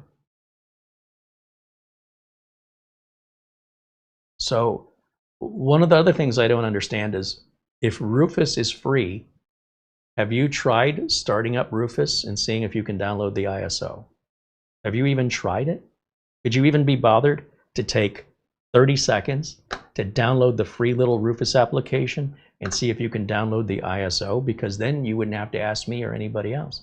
You could see with your own eyes for free in 30 seconds if that was true or not. You want me to show you? I don't download the Windows ISO that way. So personally, I don't care. I go to Windows 11, download Windows 11 from Microsoft.com, and I download it from Microsoft. I only use Rufus to create the media. So just because Rufus can download the ISO, I don't trust it. I've never trusted it. We tried it once, and the installation was different, and I don't want to figure out why. It's a waste of my time. If I can get it free from Microsoft with 2 clicks, 3 clicks, or it's 2 or 3 clicks in Rufus, what are you doing? Make better decisions. I don't know what to tell you. It's completely unnecessary to use a third party to download a Microsoft ISO when Microsoft makes it available to you for free. There's no reason to circumvent Microsoft on that. It's completely free, no login is required. There's no reason to ask somebody to get something for you that you can reach over and just grab yourself. That's my opinion on it. So whether or not it's true, I don't care. It's a feature you shouldn't be using. It's not professional use case scenarios. If any of the places I worked, if any of my coworkers did that, they'd lose their job. We need to have authentic resources. We can't risk a company by going through a third party to give us the authentic resource and then have to do like a hash check or something to verify we have a legitimate product. So in my opinion, Rufus shouldn't even be downloading it to begin with. There's no justifiable reason for that. If you know a justifiable reason why you wouldn't just go to Microsoft and download it for free, I'd love to hear what it is. Laziness? You can't be bothered? And I don't go because it's not that effort. It's clicking the mouse a couple times. We just literally made the video showing how to do that. It's completely free, completely legal, and you don't have to worry about these kind of problems that, again, if Rufus never offered that service, you wouldn't be worried about it not working. I do believe Microsoft has every right to block it, though. It's illegal for you to steal something and then pass it off to somebody else. If that software belongs to Microsoft and Rufus is providing Microsoft software to you, that's illegal. They're not allowed. You can't come into my house, take my stuff, and then give it away to somebody else. You're going to get arrested for theft. Now, if that person comes over and says, hey, can I have this? And I say, yes, you can have it. Just all you got to do is ask me. That's perfectly legal. What Rufus is doing, in my opinion, is illegal. And I'm surprised they've gotten away with it this long. And it's foolish for any end user to trust any third party, period. For the source of the data, go to the original source. If you want Microsoft, go to Microsoft, nowhere else. Don't get it off any other site. And then if you want to create the media using the Microsoft ISO image or the Microsoft media you've created, you can use Microsoft's tool for that, or you can use Rufus or Balena Etcher or any of the other options out there just for that sole purpose. So is it true? Is it not? You tell me. Go grab Rufus right now, since you're the one who asked. See if you can download the ISO or if it blocks you. Because I believe, once again, that it's blocking the beta, which it always has. You should not be able to get betas unless you're on the Windows Insider. And you shouldn't be able to bypass a Microsoft account on a beta either. So that's why all of the Chicken Little, the sky is falling, all the Aesop fables that these content creators just weren't taught in school like we were, are just repeating old Greek fables from 2,000 years ago, whatever it was, 3,000 years ago, that are about essentially ignorance.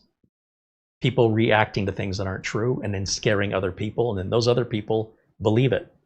So anyway, it's a fair question, but it's one that seems like it's pretty easy. Because when they go to the doctor and say, it hurts when I do this, and a doctor says, well, don't do that. What are you doing? Why are you doing that? But if there's a legitimate reason, I'd love to know what it is, because I can't think of one.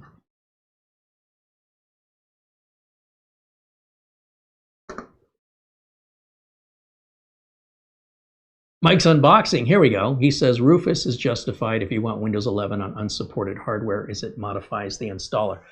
Well, it's not that Mike is wrong, but it's not why I use it. I use it because I can make sure that the auto encryption on a Windows 11 Home doesn't turn on by default without the user's consent.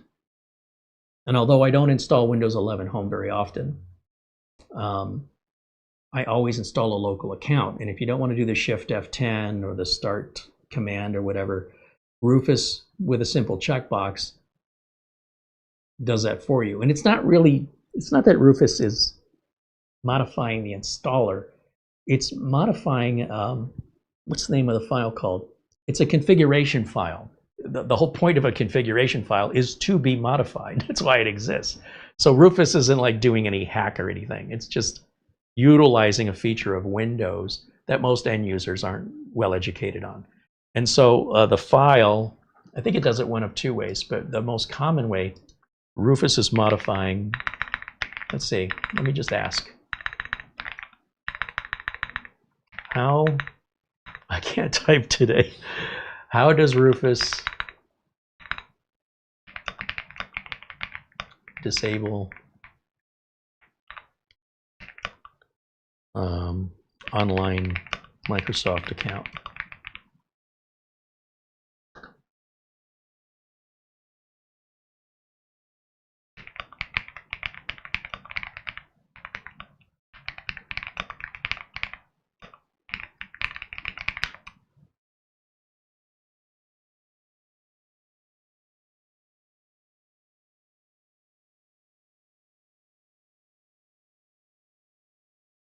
Anyway, a couple other things Rufus does is it can remove the memory limitation requirement, the TPM requirement. I don't check any of those boxes, and that's what Mike is referring to. So the idea that you would only use Rufus to install an unsupported software is what I feel like he implied. But there's a legitimate reason to use it, which is to not go through the hassle of the bypass NRO command and to not even worry about it, and to not worry about your disk encryption being turned on by default on a Windows 11 home installation without your consent or knowledge. And it's different from BitLocker. What they're using on the home version is just called encryption, and it's oftentimes turned on by default. And so I check those two boxes. Those are the only two I check. I leave everything else alone. And I literally just posted the video. So all you do is watch the video, and I walk you right through every click in real time. It's super easy. Cost you nothing. I'm looking to see what the name of the file is. There's a script.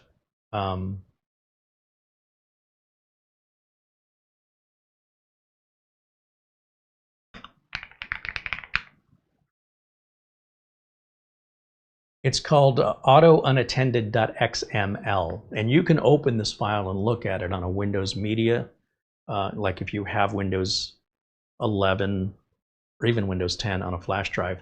Right on the root directory, you'll see a file called autounattended, and you can put in the username, you can put in your region, you can put in your product key, and just have it do all that automatically, fill in the fields. And that's all Rufus is doing. They're not like modifying or hacking Windows in any way. Just so we're clear, that's all. So Mike isn't wrong. It's just there's more to it than that.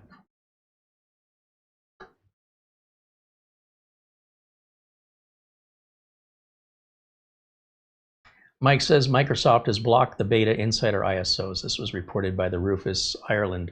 Yeah, rufus.ie, that's where they're from. They're from Ireland. Again, when you hear the content creators, the people on Reddit screaming and crying over the beta, an undercooked version of Windows, that's why it's called a beta, because it's not done yet. And in order for you to receive the beta, Microsoft wants something in return.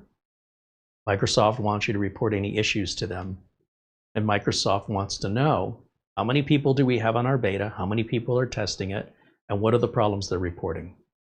They did not release the beta to just anybody who wants it without disclosing this agreement, without saying, okay, you can have it under these conditions and you have to agree to that. By bypassing the agreement, you're violating Microsoft's terms. So number one, they're happy to give it to you if you just ask. If you want to be an insider, all you got to do is ask to be an insider, and you're an insider. That's it. And now you can have the beta completely for free. And all the problems that come with being an early adopter because it's not done cooking. If you want to eat food that's not done cooking because you want to be first, enjoy your salmonella and the food poisoning, but that's the equivalent of software that's not done yet. So then on top of that, when Microsoft releases, this will be 26H2. When Microsoft releases this in the fall, there'll be people saying, oh, this software is not done yet. They don't beta test it. Like, what are they, delusional? There's more beta testing being done by Microsoft than any piece of software in the history of mankind before it gets released. But nothing's perfect. They're always going to find little things that slip through because the software is very complex. It's extraordinarily complex. You don't know what you don't know until you find out. And so if you have, 10 million people beta testing the software, but it's going to go to 1 billion people. That's just a fraction of the end users. So once the end users gets their hands on it, they might have a situation or a scenario that none of the 10 million beta testers ever tried. And once it's brought to Microsoft's attention, once they're aware of it, how do you fix a problem you don't know you have, right? So what the beta testers are doing for society is they're finding all these problems that you'll never have if you're not a beta tester. They've already nipped it in the bud for you. You're welcome. They can't do 100%. It's not possible. It's not possible. But the problems that are left are usually pretty minor and affect very few people. And around the wheel goes. And yet the acorns keep dropping from the sky and people keep spouting out panic alarms because honestly, it generates clicks, it gets attention, and that's what we're talking about. So it works. And it's completely fabricated and misunderstood by the content creator and by the viewer. You don't want these problems? Don't deal with beta software. If you're not using beta software, none of what you're reading applies to you. Never affected you, has nothing to do with you, and you should probably not listen to those people because they're in another category of user than you are. So just make a mental note, say, okay, what these people are talking about has nothing to do with me. I don't need to worry about any of their concerns because I don't do what they do. I don't mess with beta software.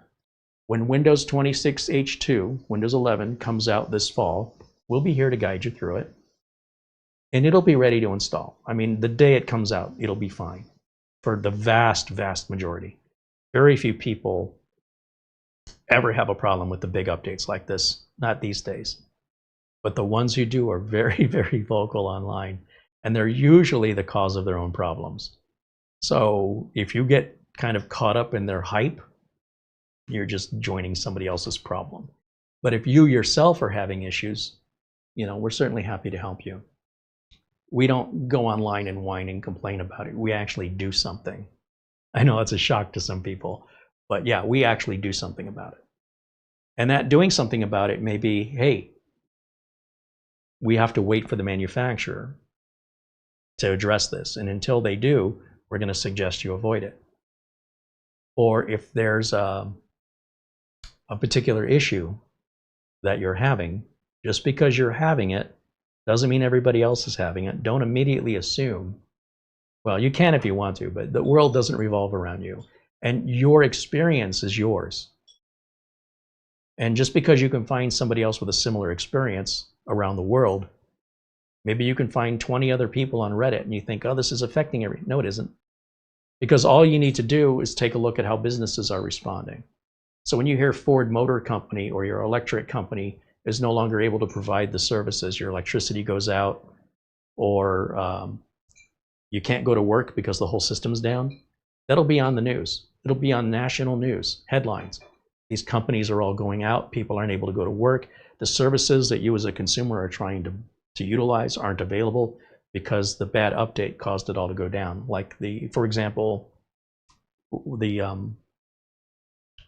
CrowdStrike software glitch that caused all those companies to go down, like Delta Airlines.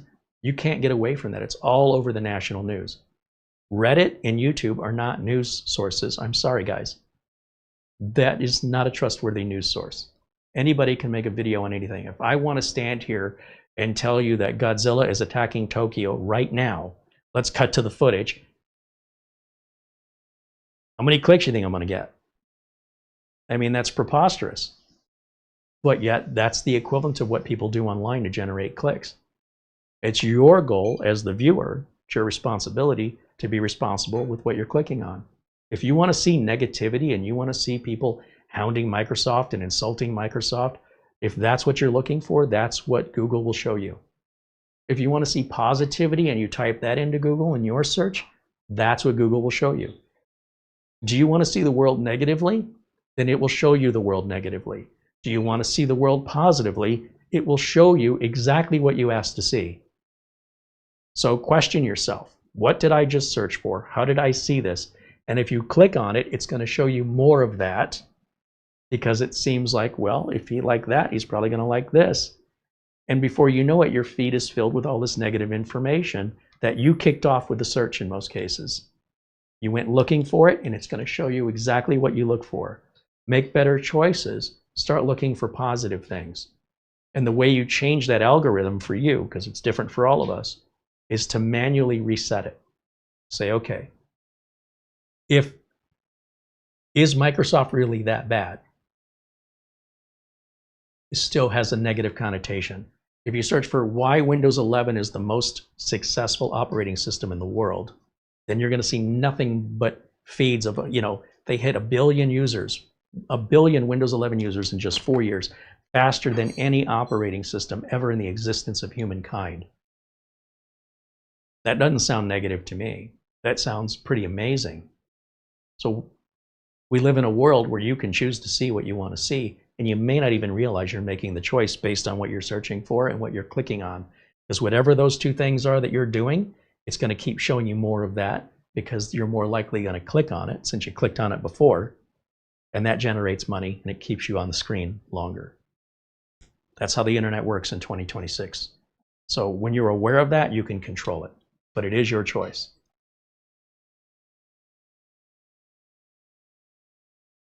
Buster's going to bed. Hey, thanks for hanging out, Buster. Get some rest, my friend.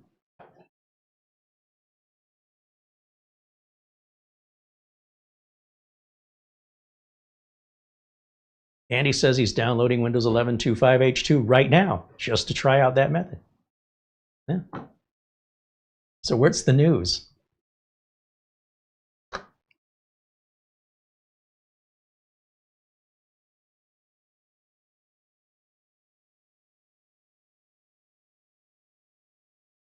Lee said, next month I'm planning to upgrade my power supply. Would love to know what power supplies you recommend. I'm thinking of a 750 watt. I guess today, if I'm looking for a power supply, I'll look for EVGA. I'll look for ASUS. ASUS makes a pretty good power supply. Thermaltake, although I really despise the majority of their products, they make good power supplies. GameMax has proven to be pretty good. I haven't used a lot of them, but I haven't seen one go bad yet, and we've had one here. I think we have a GameMax power supply in the mini helicopter build that's sitting over here. You can't see it off camera. That's got to be 6 or 8 years old. Brands I would avoid, I don't buy Corsair power supplies anymore. EVGA is getting really hard to find. NZXTs they've been okay, not the best, not the worst. Looking around for where my stack of power supplies are.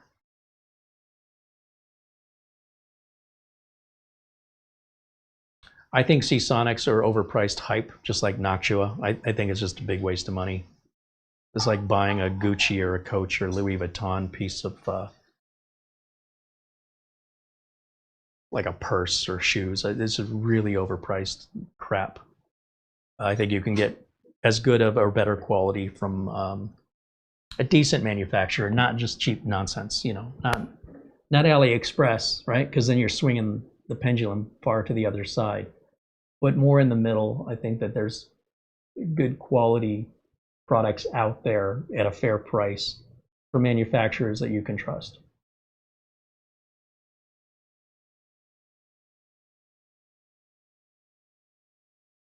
I still have quite a few EVGA power supplies, which I'm glad I bought them when I did, because they're getting harder and harder to find.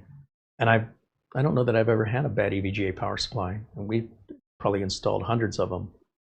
But the ASUS power supplies I've been trying out, the Tough series, like 1,000 watts, man, those were really aggressively priced, especially the returned units on Amazon. I think I saved like 50%. And I haven't had one go bad. I've only got about a half dozen of them.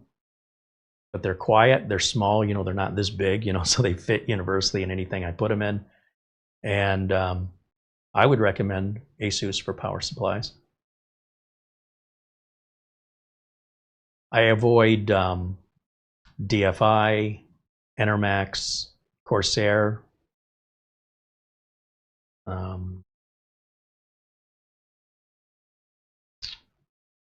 Apevia, stay away from Apevia. They're cheap stuff. Get what you pay for. I can't think of some other brands.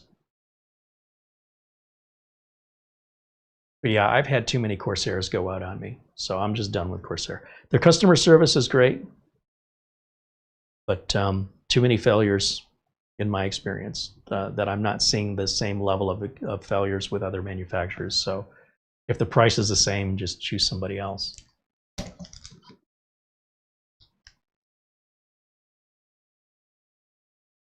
We're just about at our 2-hour mark. It's about 2:45 here in Phoenix. So if you have questions for me, let me know.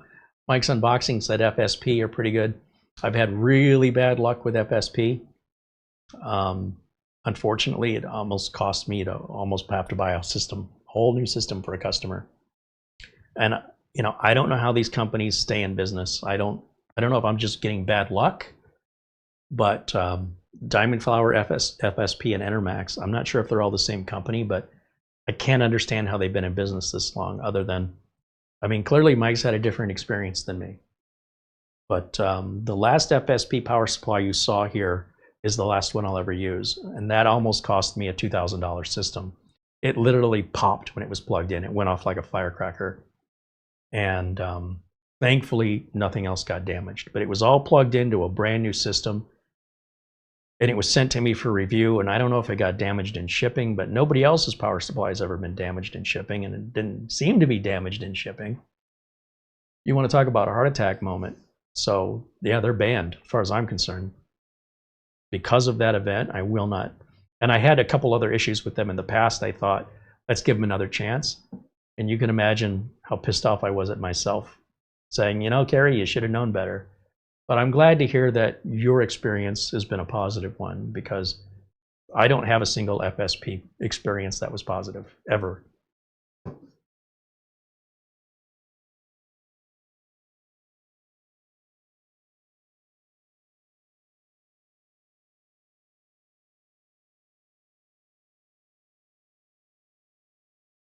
FSP owns retail box units are awesome. Well, again, they sent me a retail box unit for review. I think we still have it here on the channel somewhere.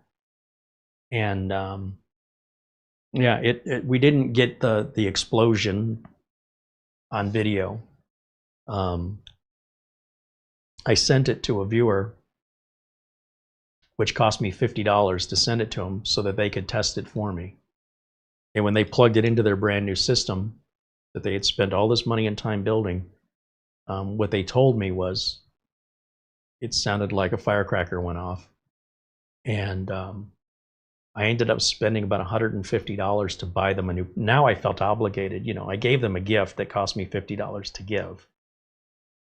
That almost damaged their system, like it could have. We got very lucky that nothing was damaged. And then I felt obligated. So it was like $150 to just get them a good power supply, order it directly on Amazon, and have it shipped directly to them, and apologize profusely, and chewed the guy out at FSP and said, you know, this was embarrassing to me. It makes me look like an idiot, and don't ever send me any more of your product. I mean, it put me in a place that I didn't want to be in. Not to mention, I spent $200 of my own money for their product that almost caused a viewer's $2,000 system to go up in smoke. So if I seem like if I got a grudge, what if you were in my shoes? What if that was you? You know, that you paid money to ship that to one of your viewers who was going to do a long-term test for you, and it almost fries their system. Could have set their building on fire, and they were counting on you to send the power supply. So now I felt obligated to send them another power supply, and a good one at that, not just a cheap one, a good one, and just have it shipped directly from Amazon at my 100% my expense, all because FSP sent me a power supply for free. All of these dominoes fell. Thank God I didn't install that for a customer. So, and my prior experience with FSP was also not good. But I want, you know, I like to give companies a second chance. You know, maybe things have changed. I mean, they're still in business. They must be doing something right. I don't just wake up in the morning and say, I don't like FSP. I mean, there's a really good reason for it. But if it was a good power supply, if I had a good experience with it, it'd be a different story. I've never had a power supply blow up from any manufacturer ever. So they set a new low.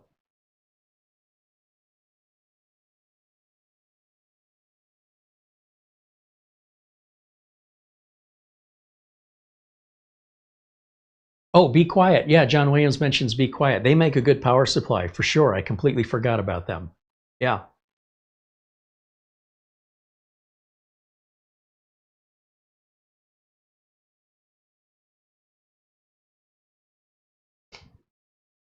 He was at Micro Center. Lee says he was at Micro Center. They recommend Corsair. Again, Corsair's got great customer service. If you have a problem with it, you know, they have a good warranty, good customer service. I'd rather just not need to send it in for warranty. And because of the number of Corsair units I've had go bad, there are other power supplies that I have to just get rid of because we had a Thermaltake power supply that I think I had since 2002. And nothing wrong with it. It's just the cables were this long, you know, ketchup and mustard colored cables, and a lot of cables to manage. It worked perfectly fine. I ended up just giving it to a friend and said, here, you can have it, because it was already 20 years old. And I'm like, I don't know how much more life this has in it, but it's ugly. It's fine. Nothing wrong with it. That was acceptable back in the early 2000s, but today, not acceptable anymore. But it says a lot about a company when the product just keeps working. The fan replacement I did in a power supply just last week, Corsair. Just saying, you didn't see an EVGA power supply, you didn't see a Be Quiet power supply, and I'm not saying it doesn't happen. I'm only sharing with you what happens to me. I'm not making this stuff up. These are my real world experiences. If I had had, you know, 100 FSP power supplies and then one blew up, would I still feel the same so strongly about FSP? I mean, that's a pretty significant failure. I mean, you could burn somebody's business down or their house down that theoretically I could be held accountable for, liable. So is that something I want to put my name behind?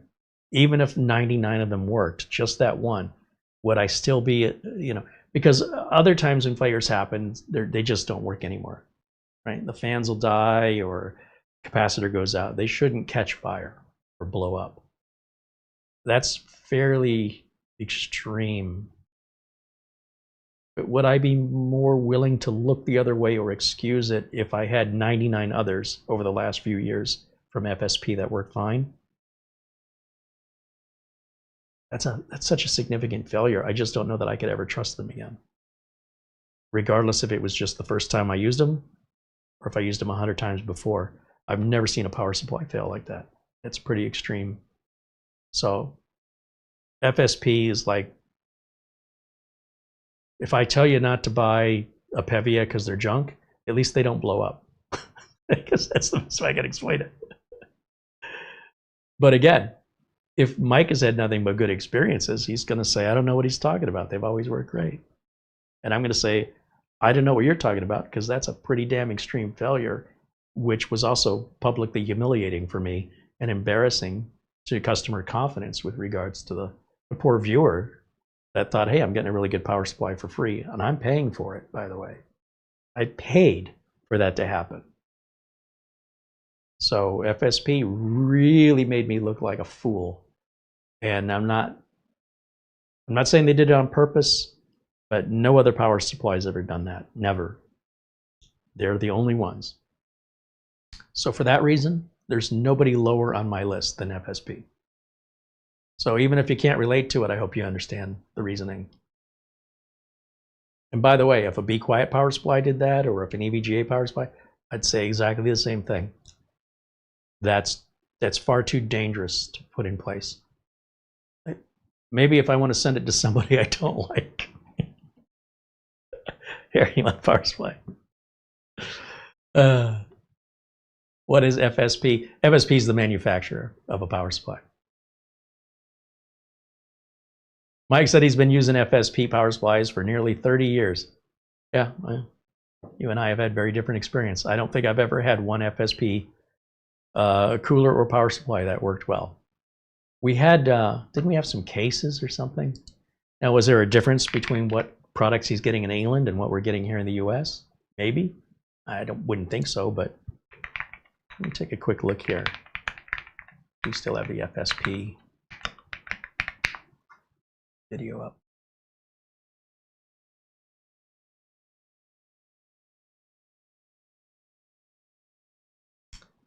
you know what? This was at Studio B. It was a couple of years ago. And then the FSPs we did before that were at Studio A. And Enermax too. Enermax is, if FSP is at the bottom of my list, Enermax is second. Because they charge a lot of money. So you think you're getting something really good. And I've never had an Enermax power supply last 6 months. They all fail. So I'm just done with them. Now, is it just my bad luck? It could be. But like I said, Thermaltake, EVGA, Be Quiet, all these other companies not having these problems. Nothing else has changed. It's still the same installer, still the same shippers, all going to the same place. I don't understand that it could be any of those variables that affects just one manufacturer over and over and over again. So I'm trying to stay in business. I'm trying to make sure my customers are happy, that they trust me. And it's not personal. It's not like I have a personal vendetta. It's just, I just don't want to go out of business and have my customers go, I'll never buy in from Carey again. The power supply blew up. You know what I mean? It's just survival. Well, Mike agrees with me on Enermax. So we've got to meet in the middle there, huh? We found some common ground. But experience is real, right? So if Mike is telling me he's had FSP power supplies for 30 years and they've been good for him, I believe him. And I would love to trade places. I would love to be able to say that my experience with FSP is a good one. But that's not the reality that I experienced. And here we are.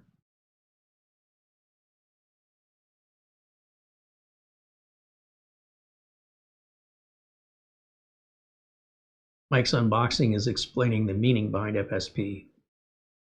Orton Source Productions.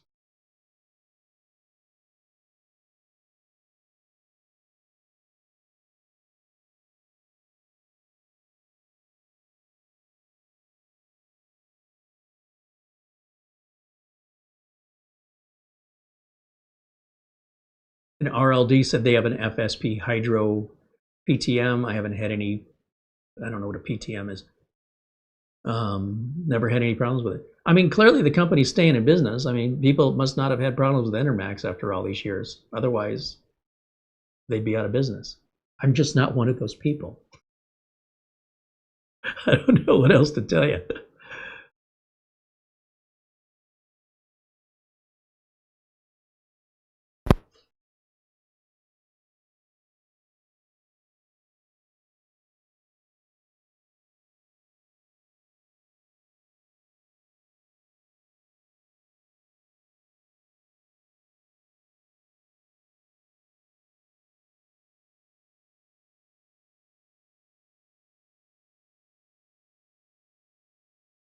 Jose Lopez joins us and says hello. There's Thomas MacTeeve. Kurt Schlegel saying hello. Says he likes EVGA power supplies.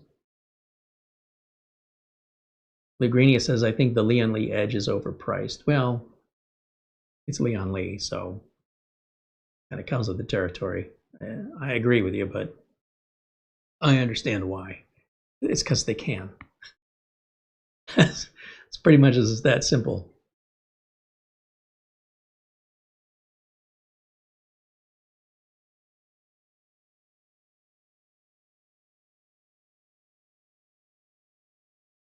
Micro Center also said Superflower is a great power supply. I've never heard of that company before. I think, I might be mistaken, but DFI, Diamond Flower, I think became Superflower. Just like LG is Gold Star from back in the day. Let me Google this and say, you don't have to wonder. We have the internet. Superflower Wiki. Taiwanese company.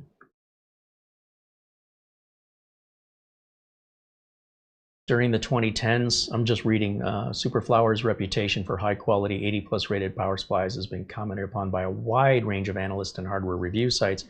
Numerous gold, platinum, and titanium rated products based on their LEDX platform.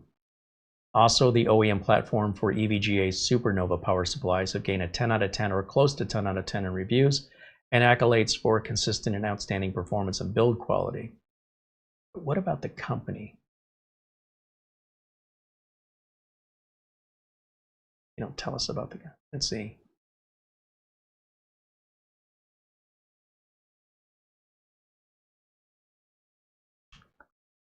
Maybe I need to go the other way around. DFI wiki. Maybe they're not related.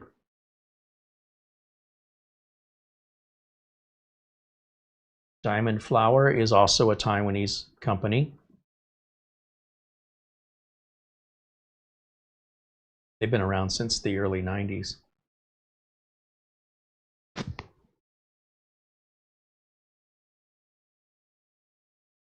They used to make motherboards back in the late 90s, mid to late 90s. Like the 440BX series of chipsets from Intel, they'd make those boards. Maybe they never made power supplies. They started in 1981. So right there at the beginning of the home computer movement, you know, the IBM PC, personal computer.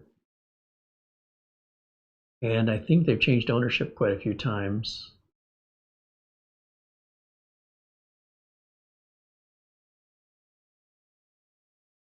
Now, with regards to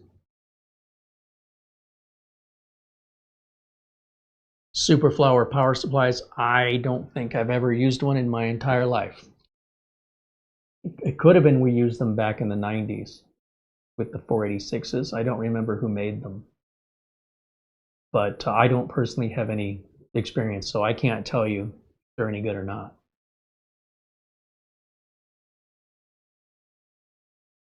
You know, you can research all you want, but just because you spend a lot of time researching doesn't mean your power supply is not going to fail or you didn't make a bad choice. I think at some point,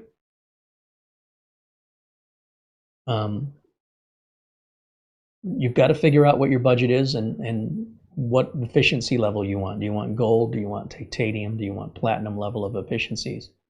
And that, you know, the price is going to sort of box you into what your choice is.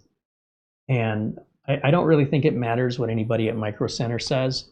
Anybody that's working a retail store would be making a lot more money as a computer tech. So I just don't think they really know what they're talking about. It's no disrespect to the employees. It's noble to have a job. But if you told me that I could work as a computer technician for $70 an hour, or I can work as a computer salesperson at Micro Center for $12 an hour, which job do you think I'm going to take? So why would somebody take that $12 an hour job? Likely it's because that's good money for them and they're where they are at in their technical knowledge. It's like you go to the car parts store. You don't want to listen to the guy working behind the counter at the car parts store diagnose your car. Because if they knew what they were talking about, they'd be making 6 times more per hour as a mechanic. Why would they want to make 6 times less behind the parts counter of an automotive parts store? That doesn't mean these people are bad people. It doesn't mean they're dumb. It just means I need you to really think about, if this person is so good at what they do, why are they at an entry-level sales position at a retail store? That literally anybody could have that job. You could apply. Any of you right now can apply at Micro Center and be hired. Your experience doesn't matter. Micro Center, Best Buy, none of those places, all they care about is, are you willing to take this hourly wage? And if you're willing to take it, they're willing to hire you. It's really that simple. So long as you show up on time and you're ready for work, that's all they need. If you have experience and you know what you're talking about, you're not going to be answering the phones. You're not going to be, stocking the shelves. It's just the way the world works. So I want you to really, and I'll keep saying it over and over again, consider who you're getting the information from. When we had Fry's Electronics out here, I remember I told a customer, if you want to save some money, you don't need to hire me to replace your router. Just go to the Fry's Electronics, buy this make and model of router, take it out of the box, follow the instructions, and if you get stuck, call me and I'll help you over the phone. I'm a terrible salesman. I should have just said, I'll come over to your house, I'll bring a router, I'll mark it up and sell it to you, and I'll set it up for you. Which I'm happy to do.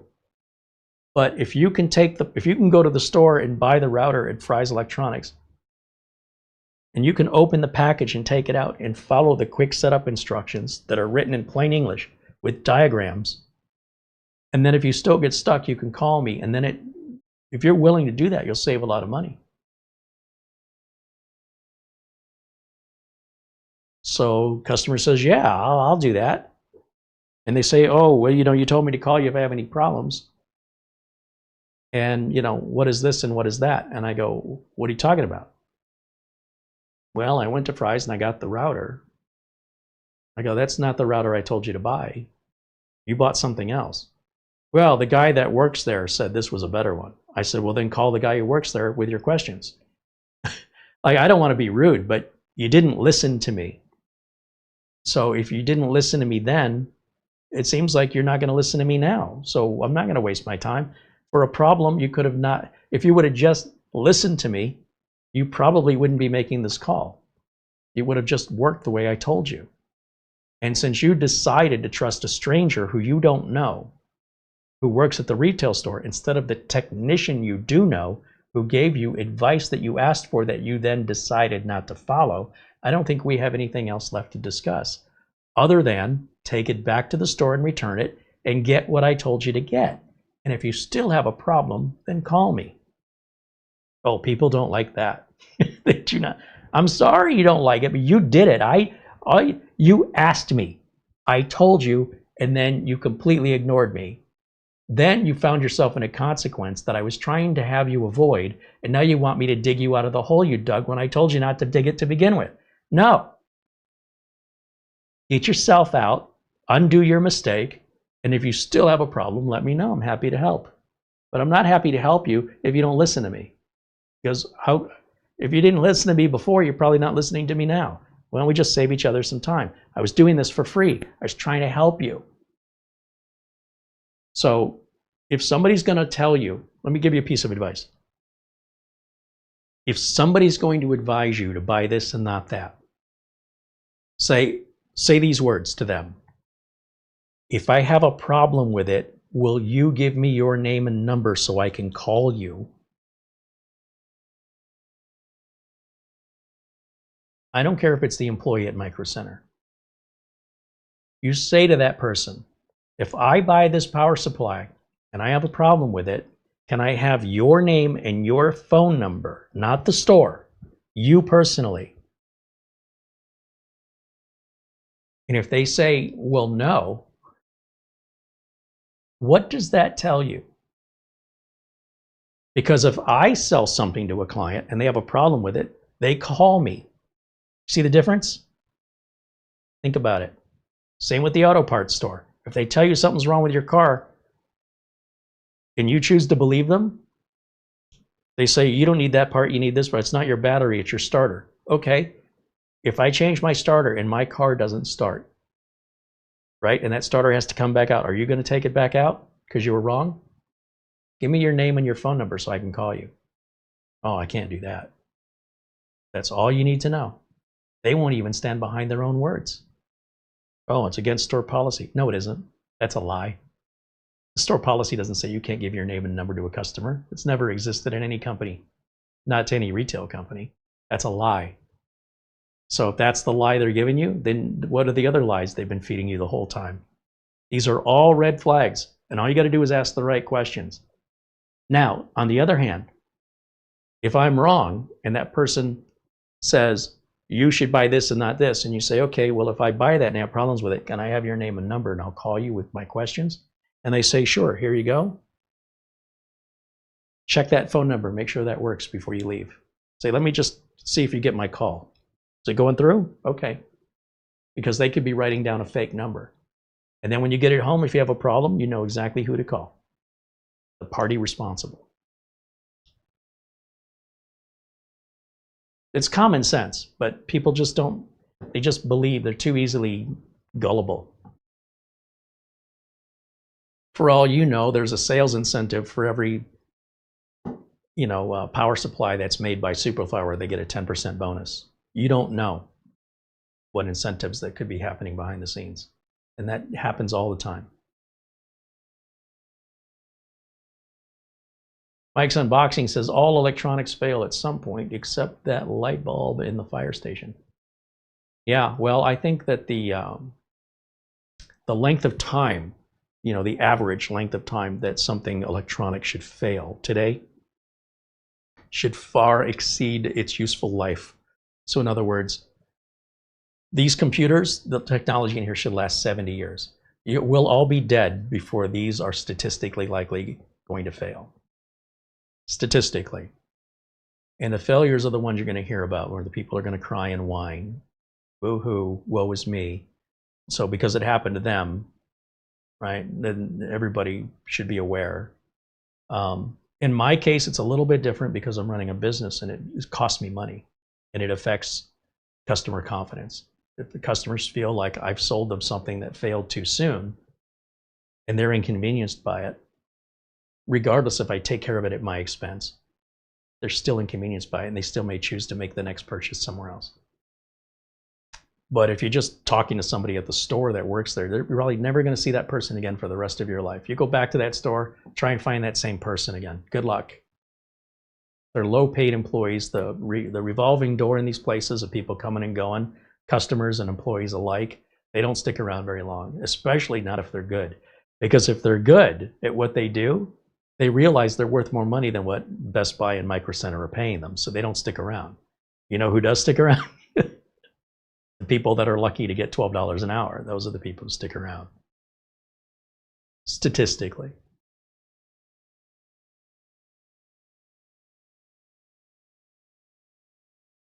And Martin says salespeople often get commission based on the product or profit margin for the products they sell.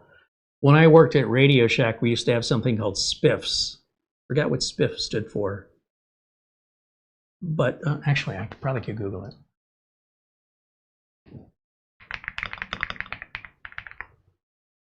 A spiff is often interpreted as a sales performance incentive fund, a short-term immediate incentive, usually cash prizes or bonuses designed to motivate sales reps or to drive specific behaviors such as selling a particular product, clearing an inventory of old items, or closing deals within a very short period of time. Yeah, spiff, S-P-I-F-F. And I'm not saying that is happening, but how would you know as a customer that a certain line of products is being pushed to clear them out? And that if the salesman sells that product versus a competing equivalent product, the salesman gets paid more to sell one than they do to the other. So how do you know that this salesman has your best interest in mind? Also, it's just a power supply. You might be overthinking it. You could probably buy any power supply on the shelf and be fine with it. Statistically, it really doesn't matter. Because, every manufacturer has parts fail.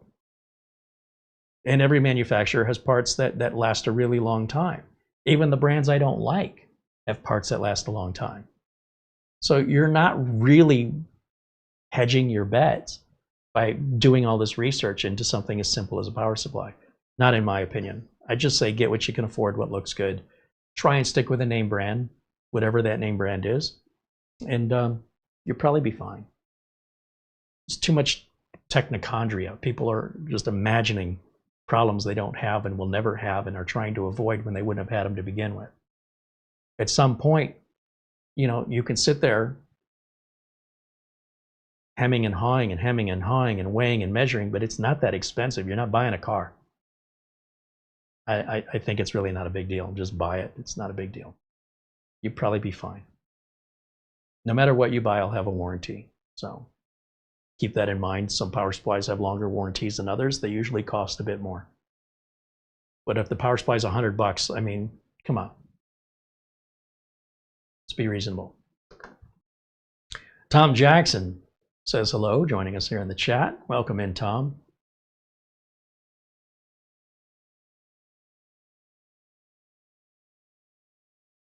Thomas MacT said, all we can do is recommend what we know to be dependable in our experience in what we'll cover.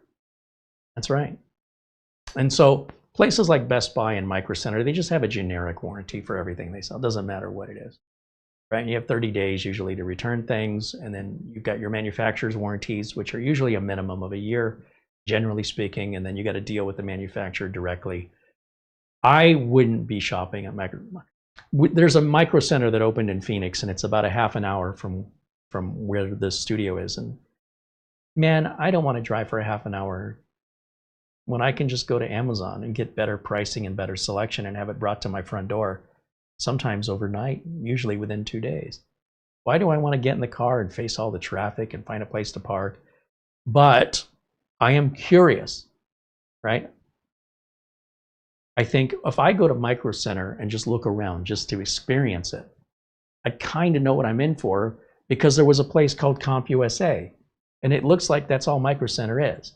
And I feel like they're a day late and $1 short opening the store, not only because of the RAM and hard drive and CPU, the shortages that we're having right now, which, who could have predicted, but they got bad timing. I can't imagine there's anything in that store I want that I can't get on Amazon for less money. But at the same time, I'm curious. So my intention is to make some time, maybe on a weekend, right? So I get out of rush hour traffic and go over there. It's a long drive. It's a half an hour there. It's a half an hour back.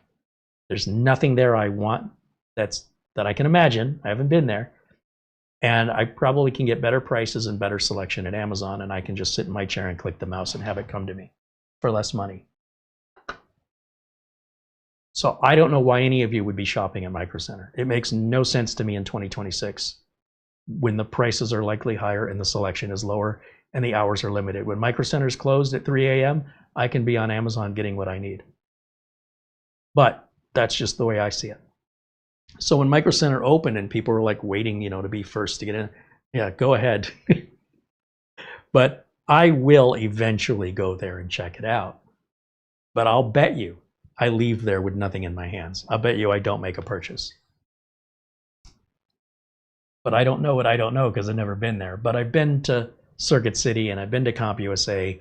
I've been to mom and pop computer stores when they were popular in the 90s. And Amazon's just so much better. I don't even shop at Newegg anymore. It's just, selection's not very good. Shipping takes too long. Return process is a pain in the butt. I'm an Amazon believer. I don't know what else to tell you. I think I purchased a book in Amazon in 1997, and I've been a customer ever since. Almost 30 years I've been a customer of Amazon.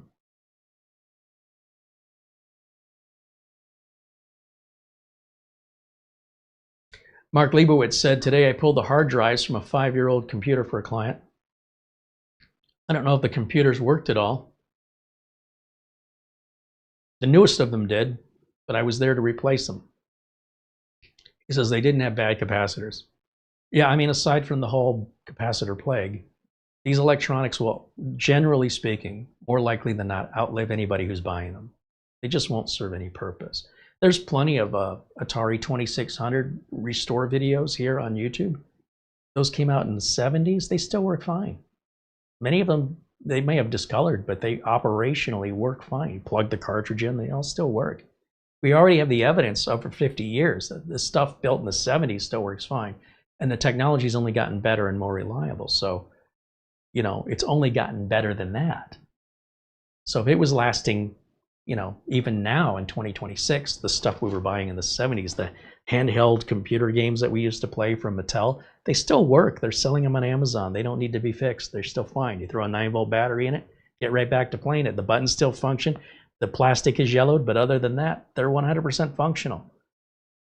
And that's probably the majority of what they made are still functioning today.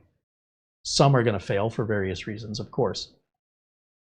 And in the past 50 years since then, it's only gotten better. So they'll likely outlive the people who buy them, but they will become useless. Like, they'll work, but why do I need it? My 286 probably still works, but what would I need it for? Martin says you can look at the products in brick and mortar stores.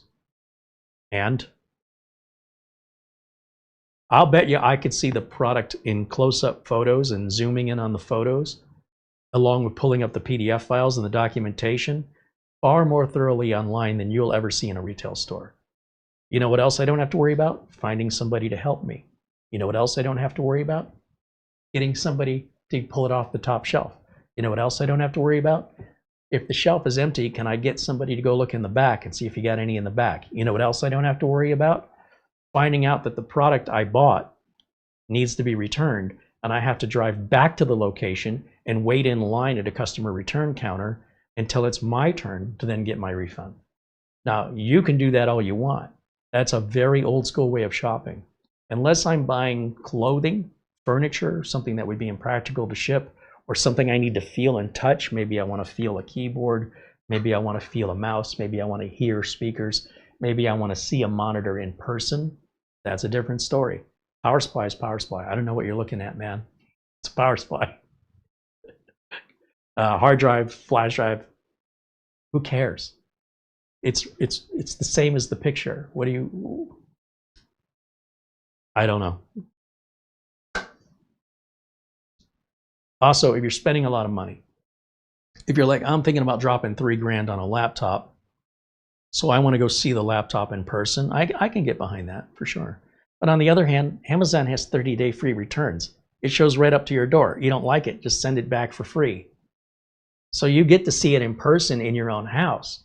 You're not waiting for your turn or having somebody behind you trying to get to an item you're blocking because you're busy, you know, wanting to analyze there in the aisle of the store when other people are trying to shop.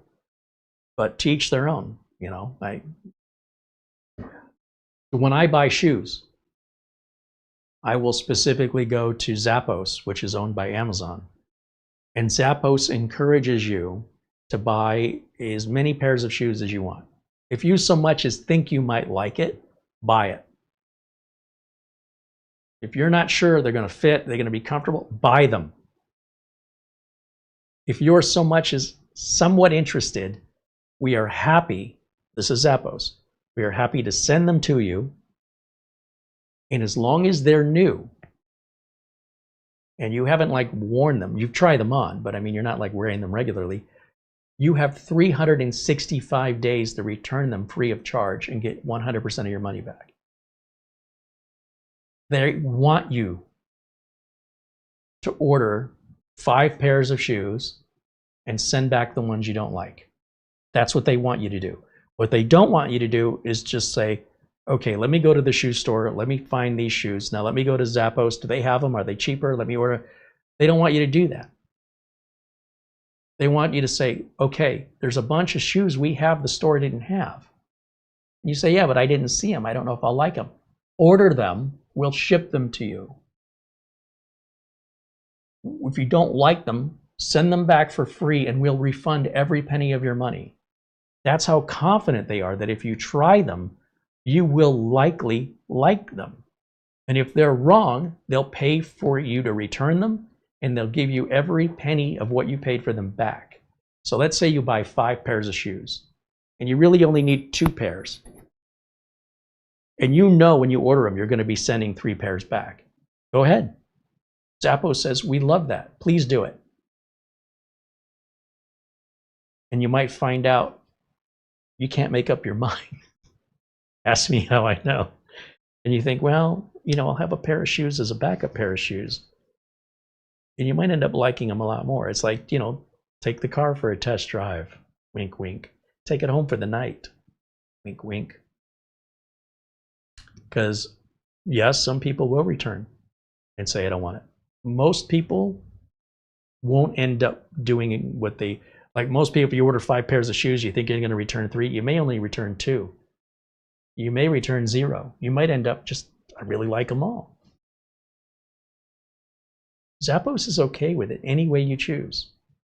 That's the world today. You don't need to go to the shoe store with the limited inventory they have. Find out, oh, they have the shoe you like that fits well, but not in your size. Too bad. Go to the next store, drive across town, spend 3 days trying to find a pair of shoes.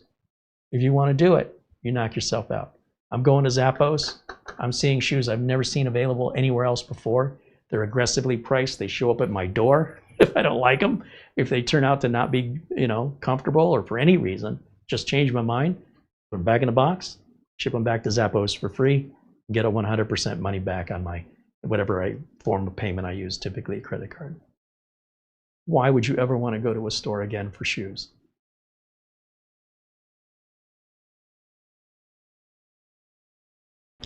Find somebody to help you, wait in line behind other people, trying on shoes and other people are watching you. It's like you're on public display.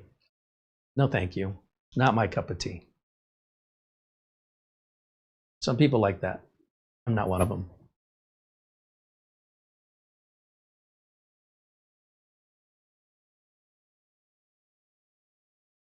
Mark Leibowitz said his micro center is a half hour away as well, but he's got clients near them. So yeah, if I had a reason to be on that side of town, I wouldn't mind stopping in. It's not like I've got anything against them.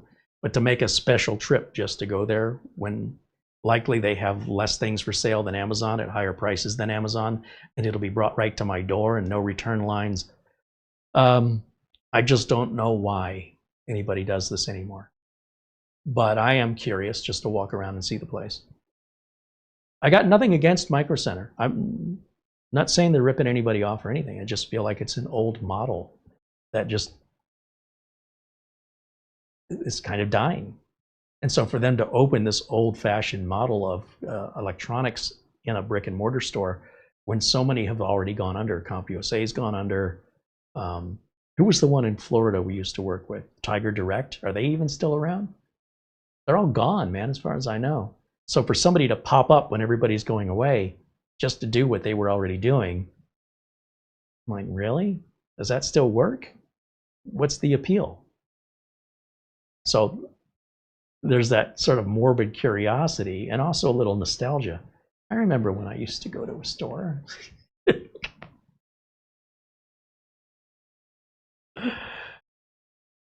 Yeah, Mark says Tiger Direct's gone. Yeah.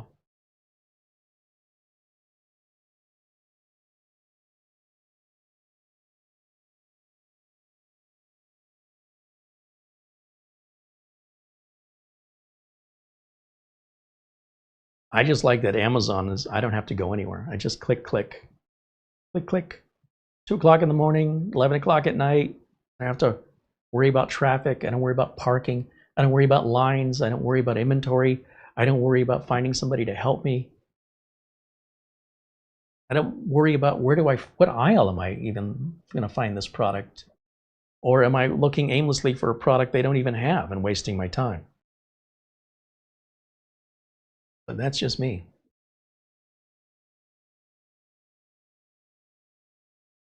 Almost everything you will see on this channel, almost everything, I'd say 99.9% of it arrives here via the mail. We don't go to stores and buy stuff. We go to the grocery store and we buy groceries.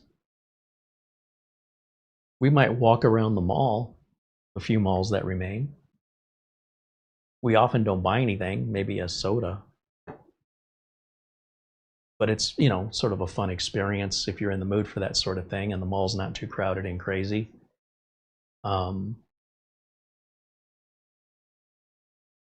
we're not necessarily saying, hey, we need to go to the mall because I need to get something.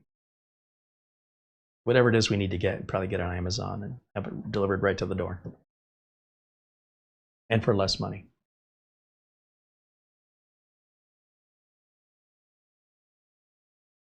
The clothes I'm wearing online, my Levi's, I order from Levi's.com. I know my size.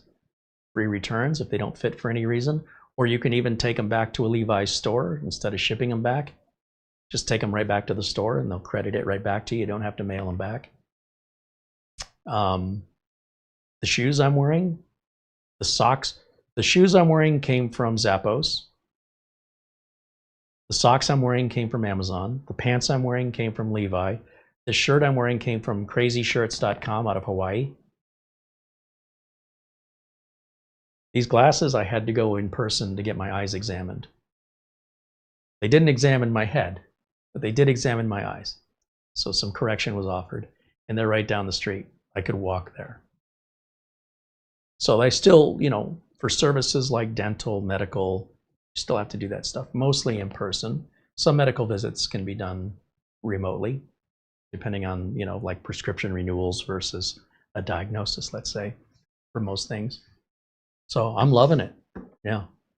Sign me up.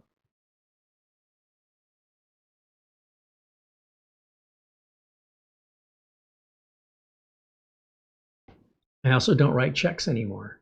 Do any of you still write a check? And would you admit it if you did?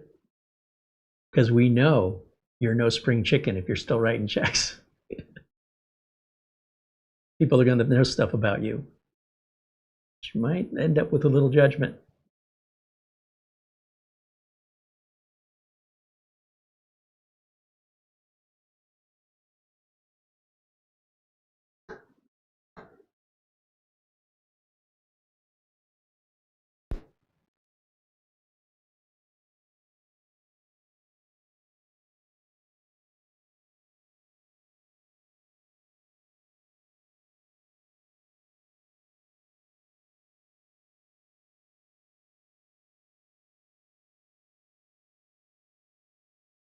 Guys are saying Micro Center will price match Amazon. Well, that's assuming the product is exactly the same. So if Amazon has a part number that has a letter A in it, sometimes manufacturers make specific products for certain, so that price matching is not possible. They do this with TVs and appliances a lot. Or it's the exact same appliance, but that distributor, like Home Depot, they get a slightly different model number. And you're like, but it's the same. Well, but it's not the same because otherwise we'd price match it. Best Buy does this all the time. They will sell product, or Costco. There's TVs you can buy at Costco that only Costco sells. The manufacturers make them only for Costco, period. So you can't price match them. And that's the trick. That's the fine print on price matching. I bought a Micro Center flash drive. It was like $4 for 128 gigs or some ridiculous thing. That flash drive is in the trash can. They're the worst flash drives I've ever experienced, and they've got Micro Center branding on them, and they're slower than a floppy disk. That might be an exaggeration, but they're slow. And I'm like, I don't care how much money this was. It's eating more of my time than it's worth. Just chuck it in the trash. And I did a review on them, and I was so disappointed because it looked like a really good deal. A lot of storage on a flash drive. It's labeled Micro Center. Not good. I definitely don't have it in the drawer. I'm pretty sure they got thrown in the trash can. They were so cheap, I ordered 4 or 5 of them in different colors. They were bad, bad flash drives. Just like I was buying a 15-year-old flash drive. They were that slow. And I'm like, no way. If the flash drive is only like 4 gigs or something, 2 gigs, who cares? But if it's 128 gigs and it takes 6 hours to fill it, that ain't right. That's not right. I could fill that 128 gigs in about 10 minutes maybe. So you get what you pay for, I think.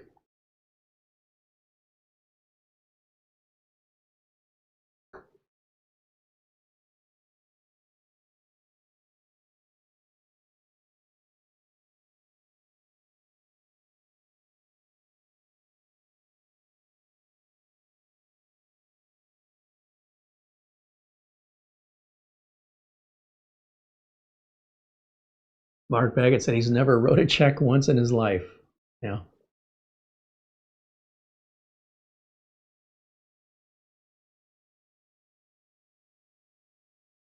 David Graham says never buy Micro Center branded stuff.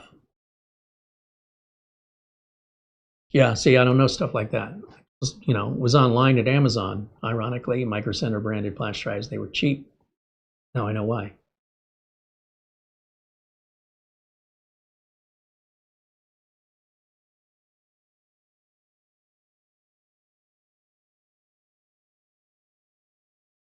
You guys are talking about credit card fees? I don't know what you're talking about. I've never used a credit card where I was charged a fee. I don't know where you're shopping. My credit cards pay me. So for every purchase I make, I get like 2% back on qualifying purchases. I think like restaurants, it's like 3% back. And so instead of paying with a check or instead of paying with cash, if I pay with my card, like groceries, if I'm spending $250 for groceries at the store and I can pay them $250 in cash or I can pay them $250 in a check, I can also pay them with my card. The only difference is my card will give me 2.5 or 2% back on that. And it adds up. So long as I pay the card off every month using the cash I would have used to make the purchase, instead use the cash to pay the card. And I'll bet you that makes me a couple $1,000s a year just because I choose the card. I'm not aware. When have I ever seen a fee on a card? I think the DMV in Phoenix might charge a fee for a card, but it's insignificant. You know, if it's $150 to re-register the car and there's, let's say, 3% fee to use the card. Well, heck, let's even say it's a 10% fee, which would be enormous. It's $15. If I use a debit card, then I'm opening up myself to risk for theft that I don't have the guarantees for. And if I were to write a check and put that in the mail, then I have to wait. And if I, plus the price of the stamp and everything, and hope it doesn't get lost in the mail, blah, blah, blah. And cash isn't an option unless I want to drive to the DMV and wait in line at the DMV and then pay that in cash. So for me, that the one fee I think of that I think it doesn't add up to more than a couple dollars. And for the insurance that gives me, plus I'm still getting the cash back anyway, whether they charge a fee or not. And their fee is always higher than the cash back, but it does take a bite of the fee. So it makes that more palatable for me.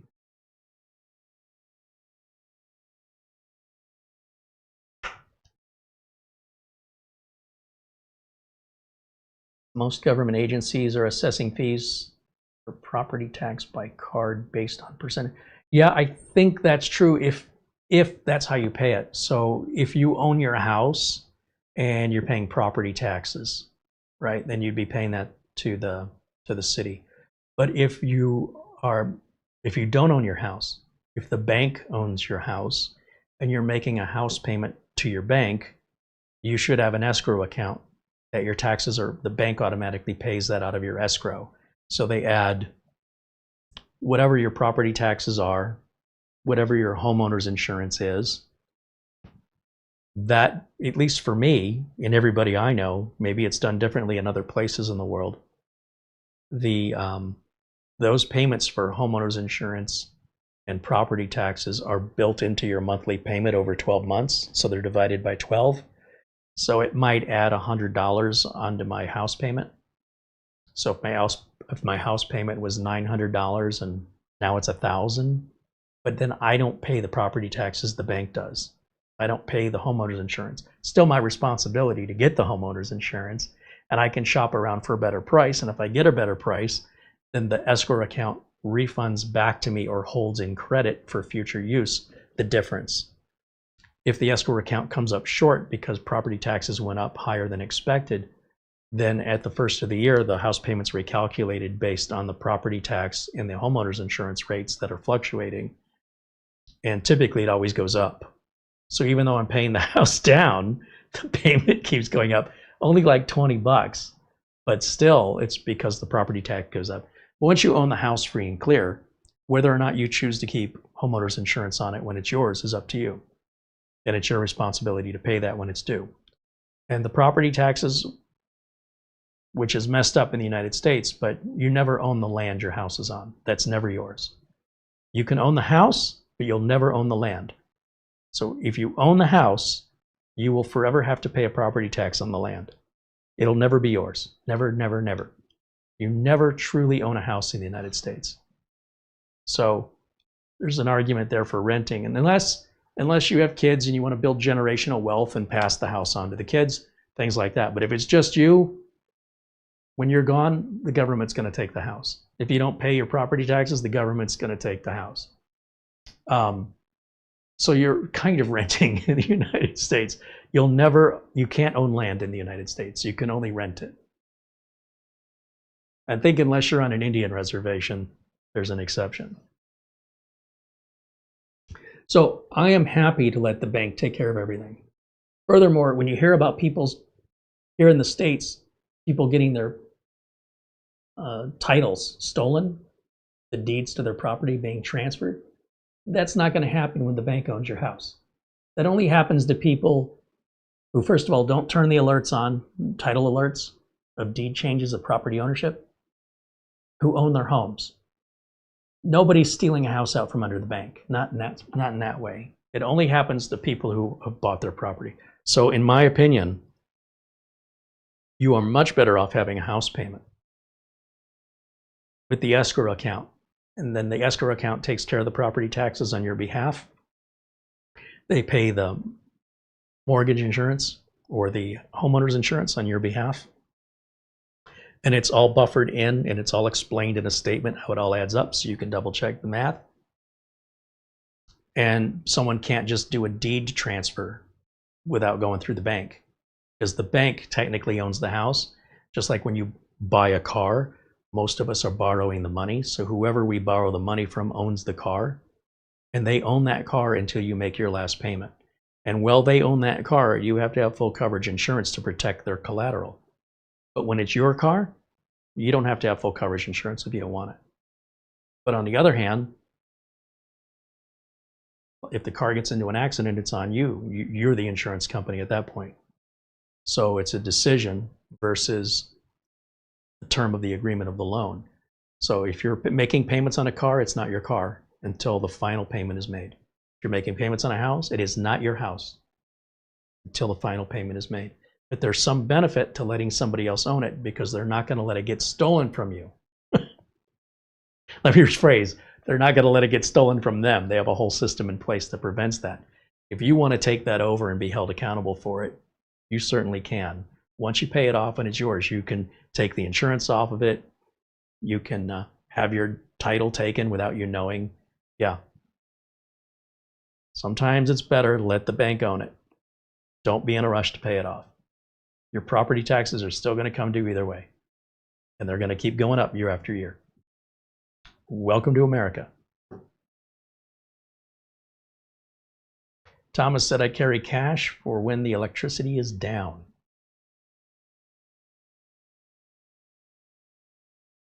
I'm not aware of any retailer that will transact any business when electricity is out, because they have no way to record the sale. But that's Phoenix. We're a big city here, and nobody's going to write a pen and paper and give you a receipt that way. It's not a valid process. One grocery store, I can't remember where it was, not too long ago, they told everybody in the store, whatever you have in your basket, because we've lost power, our systems are down. We don't know when when our systems are coming back up. So you can all just take your groceries. As our apologies to you for the inconvenience. You can't add any more to your basket, right? It's not like they warned people, hey, go shop as a... No. We can't transact. We don't know when we're going to be able to. Most stores would say, just leave your cart. We'll pay our employees to put stuff. This store said, you can all just take your stuff and go out to the parking lot, and it's on us today. Can you imagine being that lucky? Like, oh, wow. Especially if you did like a lot of stuff in your cart. That was really cool. But yeah, they're not taking cash, and they have no way to ring anything up. Everything's read with barcodes. It's not going to happen. There's no price tags on anything. So I don't know where you're shopping when the power's out. I'll just pay for the gas with cash. That pump isn't going to work if the power's out. I was at a Home Depot once, and the power went out. And it was summer in Phoenix. You know, it's 110 plus Fahrenheit. And they asked everybody to please leave the store. And as I was leaving, there's a vending machine selling bottles or cans of soda. And this lady's digging through her purse trying to find some quarters. She's hot and she's thirsty. And I had to say, I'm like, I couldn't just watch this lady. I said, I'm pretty sure that it's going to accept your coins, and I'm pretty sure it's not going to give you anything back because the power's out. And she had this look on her face like, I'm such an idiot. She was so embarrassed. But I'm like, hey, I saved you $1.50, you know, you're welcome. And she did thank me. She's like, it didn't even occur to me. That's why I had to say something. Because you drop your coins in, it'll take them. That's gravity. When you go to push the button to get your selection, nothing's happening because the power's out. That's why we're all leaving right now as you walked by the vending machine on the way out. People don't think, they just don't. They take it for granted.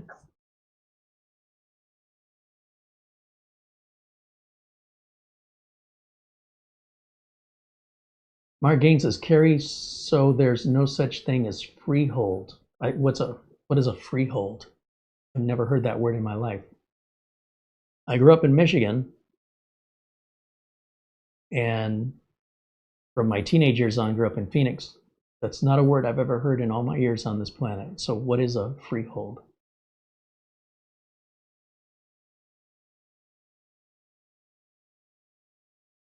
I can Google it, I guess.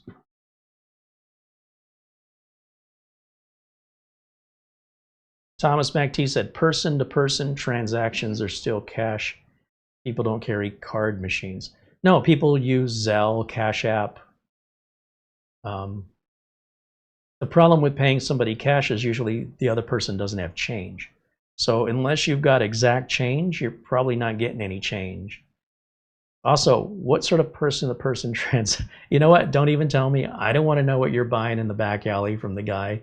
You know, that's your responsibility. It's your business. It's none of my business. There are certain businesses that only take cash. I'm just saying, sometimes you got to pay up front. Depends on the business. And you usually need exact change.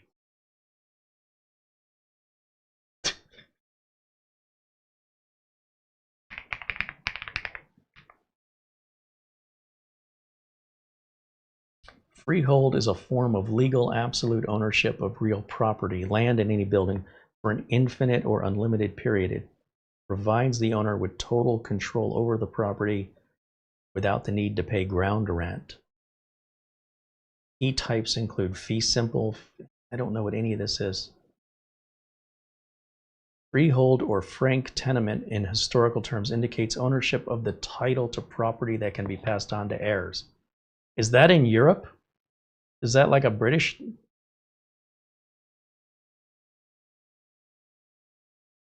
Freehold owners are responsible for all maintenance, repairs, insurance. They do not have to pay service charges or ground rent to a third party. It is typically considered more desirable than leasehold, especially for houses, as it eliminates landlord-related restrictions.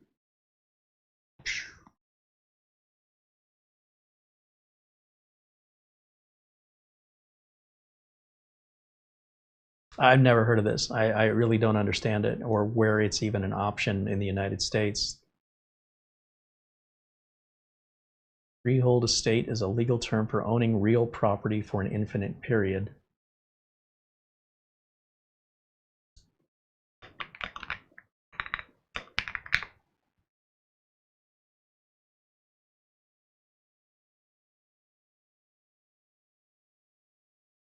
I've never heard of it. So is that like an East Coast thing?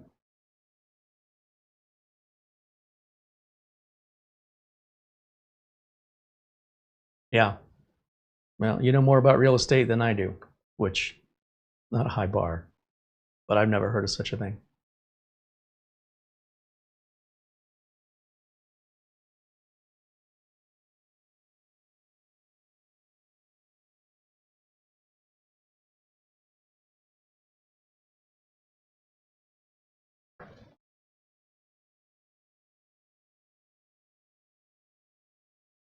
Thomas says, no, I wasn't using my cash for that. No, I'm just teasing you, Thomas. Terrell Cochran said, I go to farm stands. They are cash only. So when we go back to Michigan, there's a lot of farm stands. And even here, we have farmers markets. They have Square. Everybody takes cards, and they actually prefer the cards so they're not at risk of getting robbed. So while they will take cash, they do so reluctantly, and they would much. I'm in a big city, right? There's a very high crime rate. It's very crowded. It's easy to get somebody to pickpocket you or rob you. And the dispensaries, I think, were cash only because the federal government told the banks they couldn't process payments where the medical marijuana and stuff, even recreational, was state legal but not federally legal. So it had all of those Employees had to be paid in cash. Everything was done with cash. And then these became targets at the end of the night for thieves that wanted to get the end of the day revenue all in cash before they, because they got to get it out of the building somehow. And so thieves would watch and see when they leave and hijack them at their cars or follow them home. And when they pull in the driveway, they'll grab it then. It's a lot of money. It's a very big risk to carry around that much cash. But it's always good to have a little cash on you just in case something happens. Go to a restaurant and your cards are declined for some reason and you have no way to pay for the meal. It's pretty embarrassing. But I can say it's been a long, long time since I've ever had a card declined, and I always have like 3 options on me at all times. So for all 3 to go down at the same time,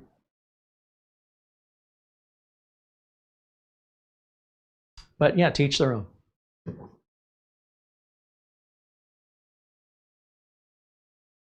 K Cordius Technology joins us in the chat and says hello. Ben Laird said he's going to bed. It's nighttime there in Scotland. Well, have a good night, Ben. Thanks for hanging out with us.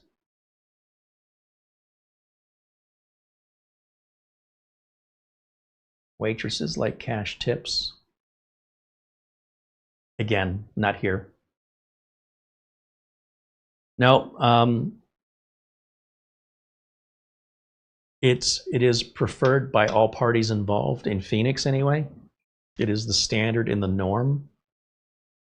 You just pay with your card and write your tip in, or they bring the little thing to the table, and when you slide your card in, your card never leaves your hands. The server will often just walk away, and they'll often ask you, like if you have a phone number for like a loyalty card, if you have any points you want to use towards your purchase, if you want to leave a tip, there's predefined amounts, custom or none. Then they want to do a survey. How was the service? How was the food? How was the atmosphere? You can skip the survey. And then the little light on the machine will go green. That lets the server know you've paid. So they can tell from a distance when you're getting up and walking out. They can look across the table, make sure the light's green and you're not dining and dashing kind of thing. Very convenient for everybody. The problem when you pay cash with a tip, some people like it because they don't tell anybody, right? It's like cash under the table. And some restaurants agree to split the tips they receive between the busboys and the cooks. But if you give them cash and they don't tell anybody, they selfishly keep the money and don't share it with the other workers. So there may be occasions you want to do that where you're like, I want you to have this money, not anybody else. But again, a lot of what we're talking about when we're dealing with cash is a lot of under the table stuff. It's to circumvent something. You're trying to circumvent something.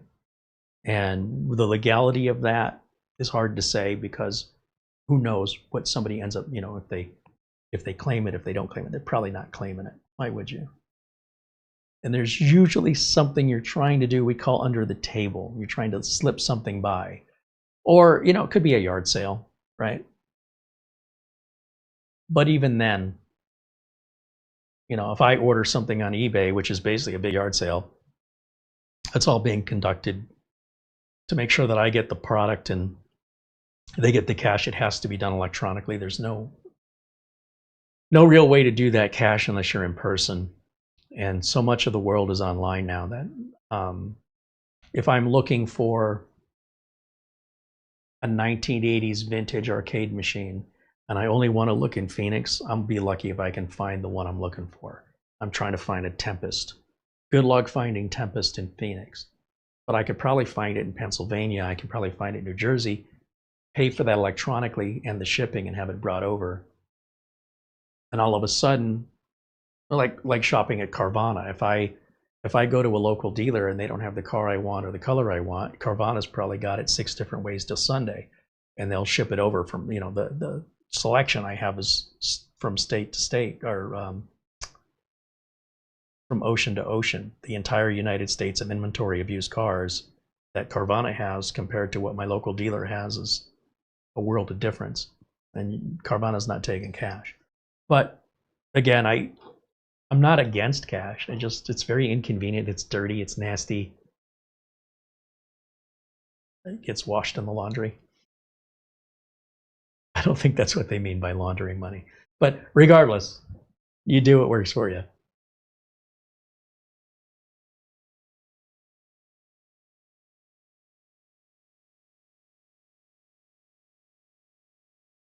Edward Bass said, it's a different place we live in anymore. And that's what your father said, and that's what his father said, and that's what his father said, and we keep saying it. Andy says he lives in a small town. He pays cash mostly for stuff. Yeah, I wouldn't know. I wouldn't know. It's been a long time since I lived in a small town. I would love that, by the way. I would love to be able to live in a small town and pay cash for things. Unfortunately, that's just not an option for me. I suspect, especially the smaller the town is, the more I'd be ordering online, because you can't have much selection there. So I'm sure a lot of what I want just isn't available in a small town. And the best, cheapest way for me to get it would be to order it online. So I suspect I would be doing a lot more ordering online the smaller the town I was in. Martin Harrison said you can't use credit cards on the black market. Well, probably wouldn't be smart. Was it Whitney Houston saying that she spent all this money on cocaine, and she said, show me the receipts? You guys remember that interview? How did she die again? An overdose on, all right, never mind. Thomas says he tips his barber and mechanics, etc. Yeah, I tip them too, with a card. They don't have to worry about carrying around the cash. It's tap to pay, man. You take the card out, you tap it, it goes beep, you put your tip in, and you're done. Who wants to sit there counting out money? Apparently you do. It's okay. We live in different economic places. Things here, it's not just, hey, Bob, what are you doing? Nothing. What are you doing? Nothing. Awfully nice weather. Yeah. It's not how it is in Phoenix. It's beep, beep, beep. Let's go. The light turned green. Come on. I got 16 places to go. Move. Let's go. Then you get there and you're like, why is the line so long? Just let me get my transaction. I got to go 15 more places after this. Let's go. Come on. You're sitting out there counting out cash, writing out a check. I don't have time for this. Let's go. So I live in a big city. Think of like New York or Boston or Chicago. Go, go, go. Don't block the sidewalk. Don't loiter. Get out of the way. Let's go. Small town. Maybe you got straw in your mouth. You're looking at stacks of fields of hay, amber waves of grain. Dog is sitting there on the porch. You got a rocking chair and a shotgun. Neighbor comes over. Morning. Morning. And you just don't say two words to each other. Well, I suppose. I suppose. And then the neighbor gets up 2 hours later. What just happened here? What was this? That's how we live on these parts, Carey. We'll throw that in the burning barrel. What the hell's a burning barrel? What do you mean, what's a burning barrel? Are you from the city? Yeah. We don't have trash pickup here. What do you mean you don't have trash pickup? What do you do? We have a burning barrel. What? Yeah. You might as well say you live on the moon. I mean, from my perspective, I'm just like, you live like this? This is what you got going on? I'm not saying I don't like it. It's foreign. It's really weird.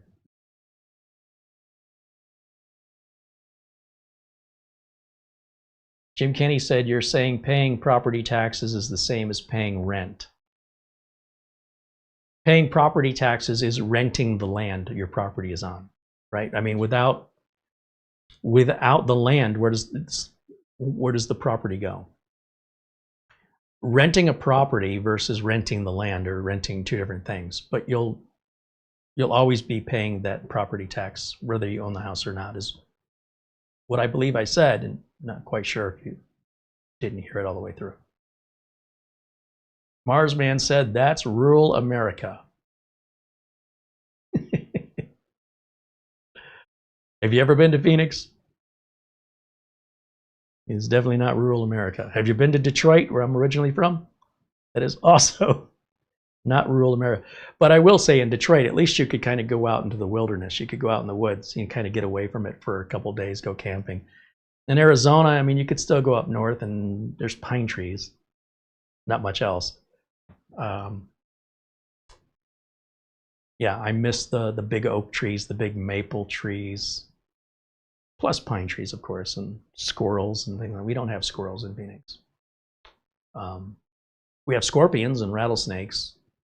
We have javelina, which are like wild pigs that'll attack you, so don't try and pet them. We have elk and deer up north. That's pretty much it. Sometimes there's like bobcats, that kind of thing, but they're pretty much in the rural areas. Coyotes, lots of coyotes, raccoons. Yeah. It's desert. Thomas MacT said you can buy the whole house for just paying the back taxes. That's right. Yeah, I had a client that that was part of what he did. You go down to the county recorder's office and start looking through the book and back taxes. And of course, now it's all done online, and there's a lot of people doing it. And the trick is to be first. And if you pay the back taxes, you get the property. $500,000 house that owes $13,000 in back taxes, you pay the $13,000 off, the $500,000 house is yours. So you now are legal ownership of that. It's pretty messed up.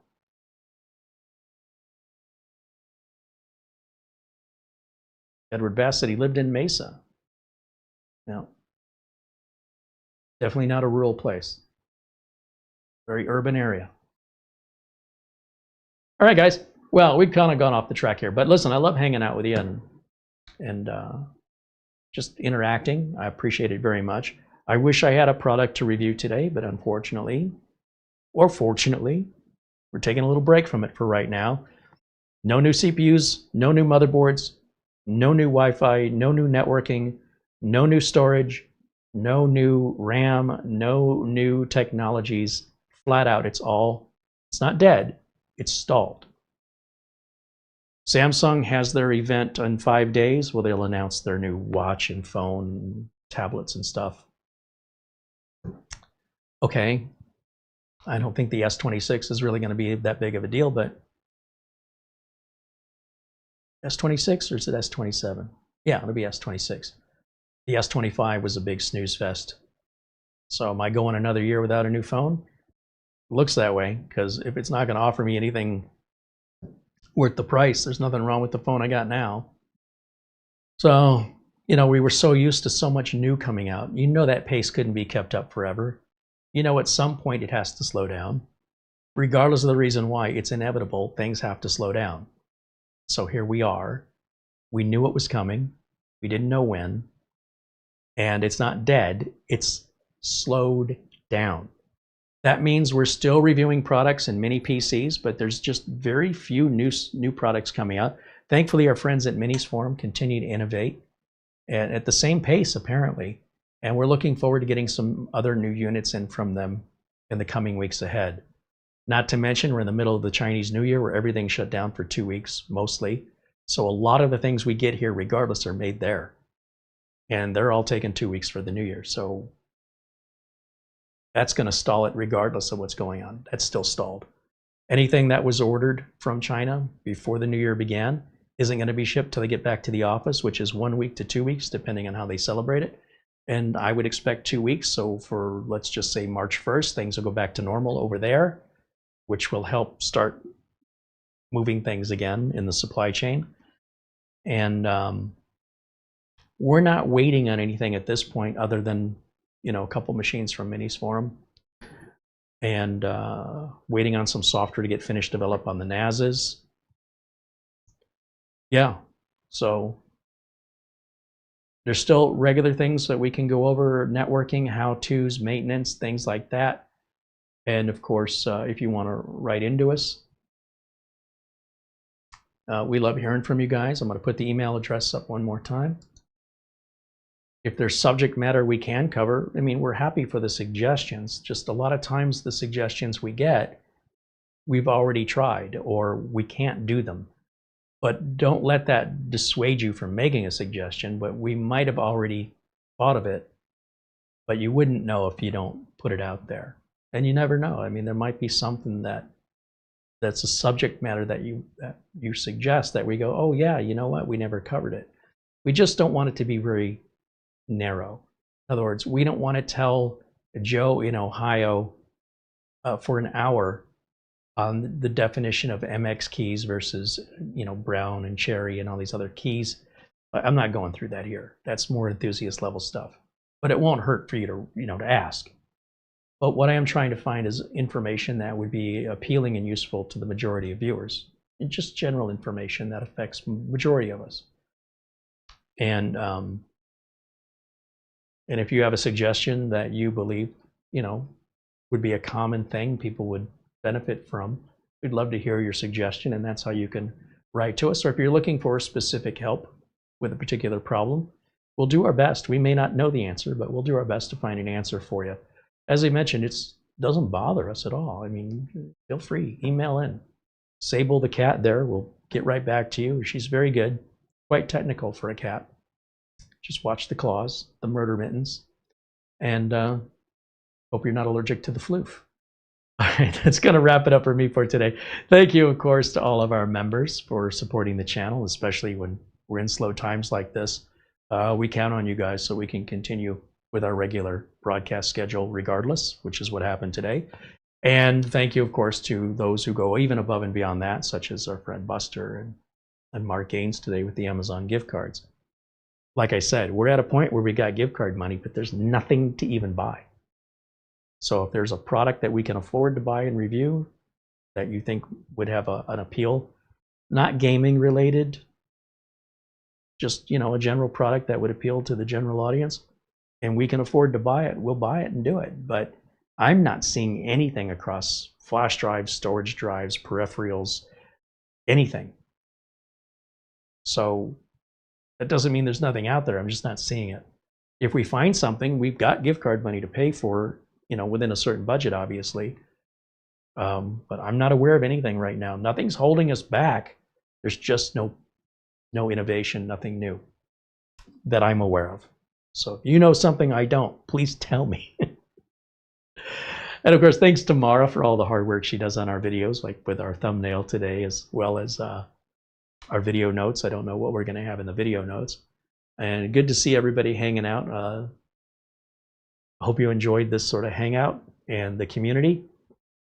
We'll be back on Sunday. Again, I have nothing on the schedule, but something might materialize. We'll see how it goes, or maybe I'll come up with an idea, or we'll get a suggestion for demonstrating how to do something in Windows that people want to know.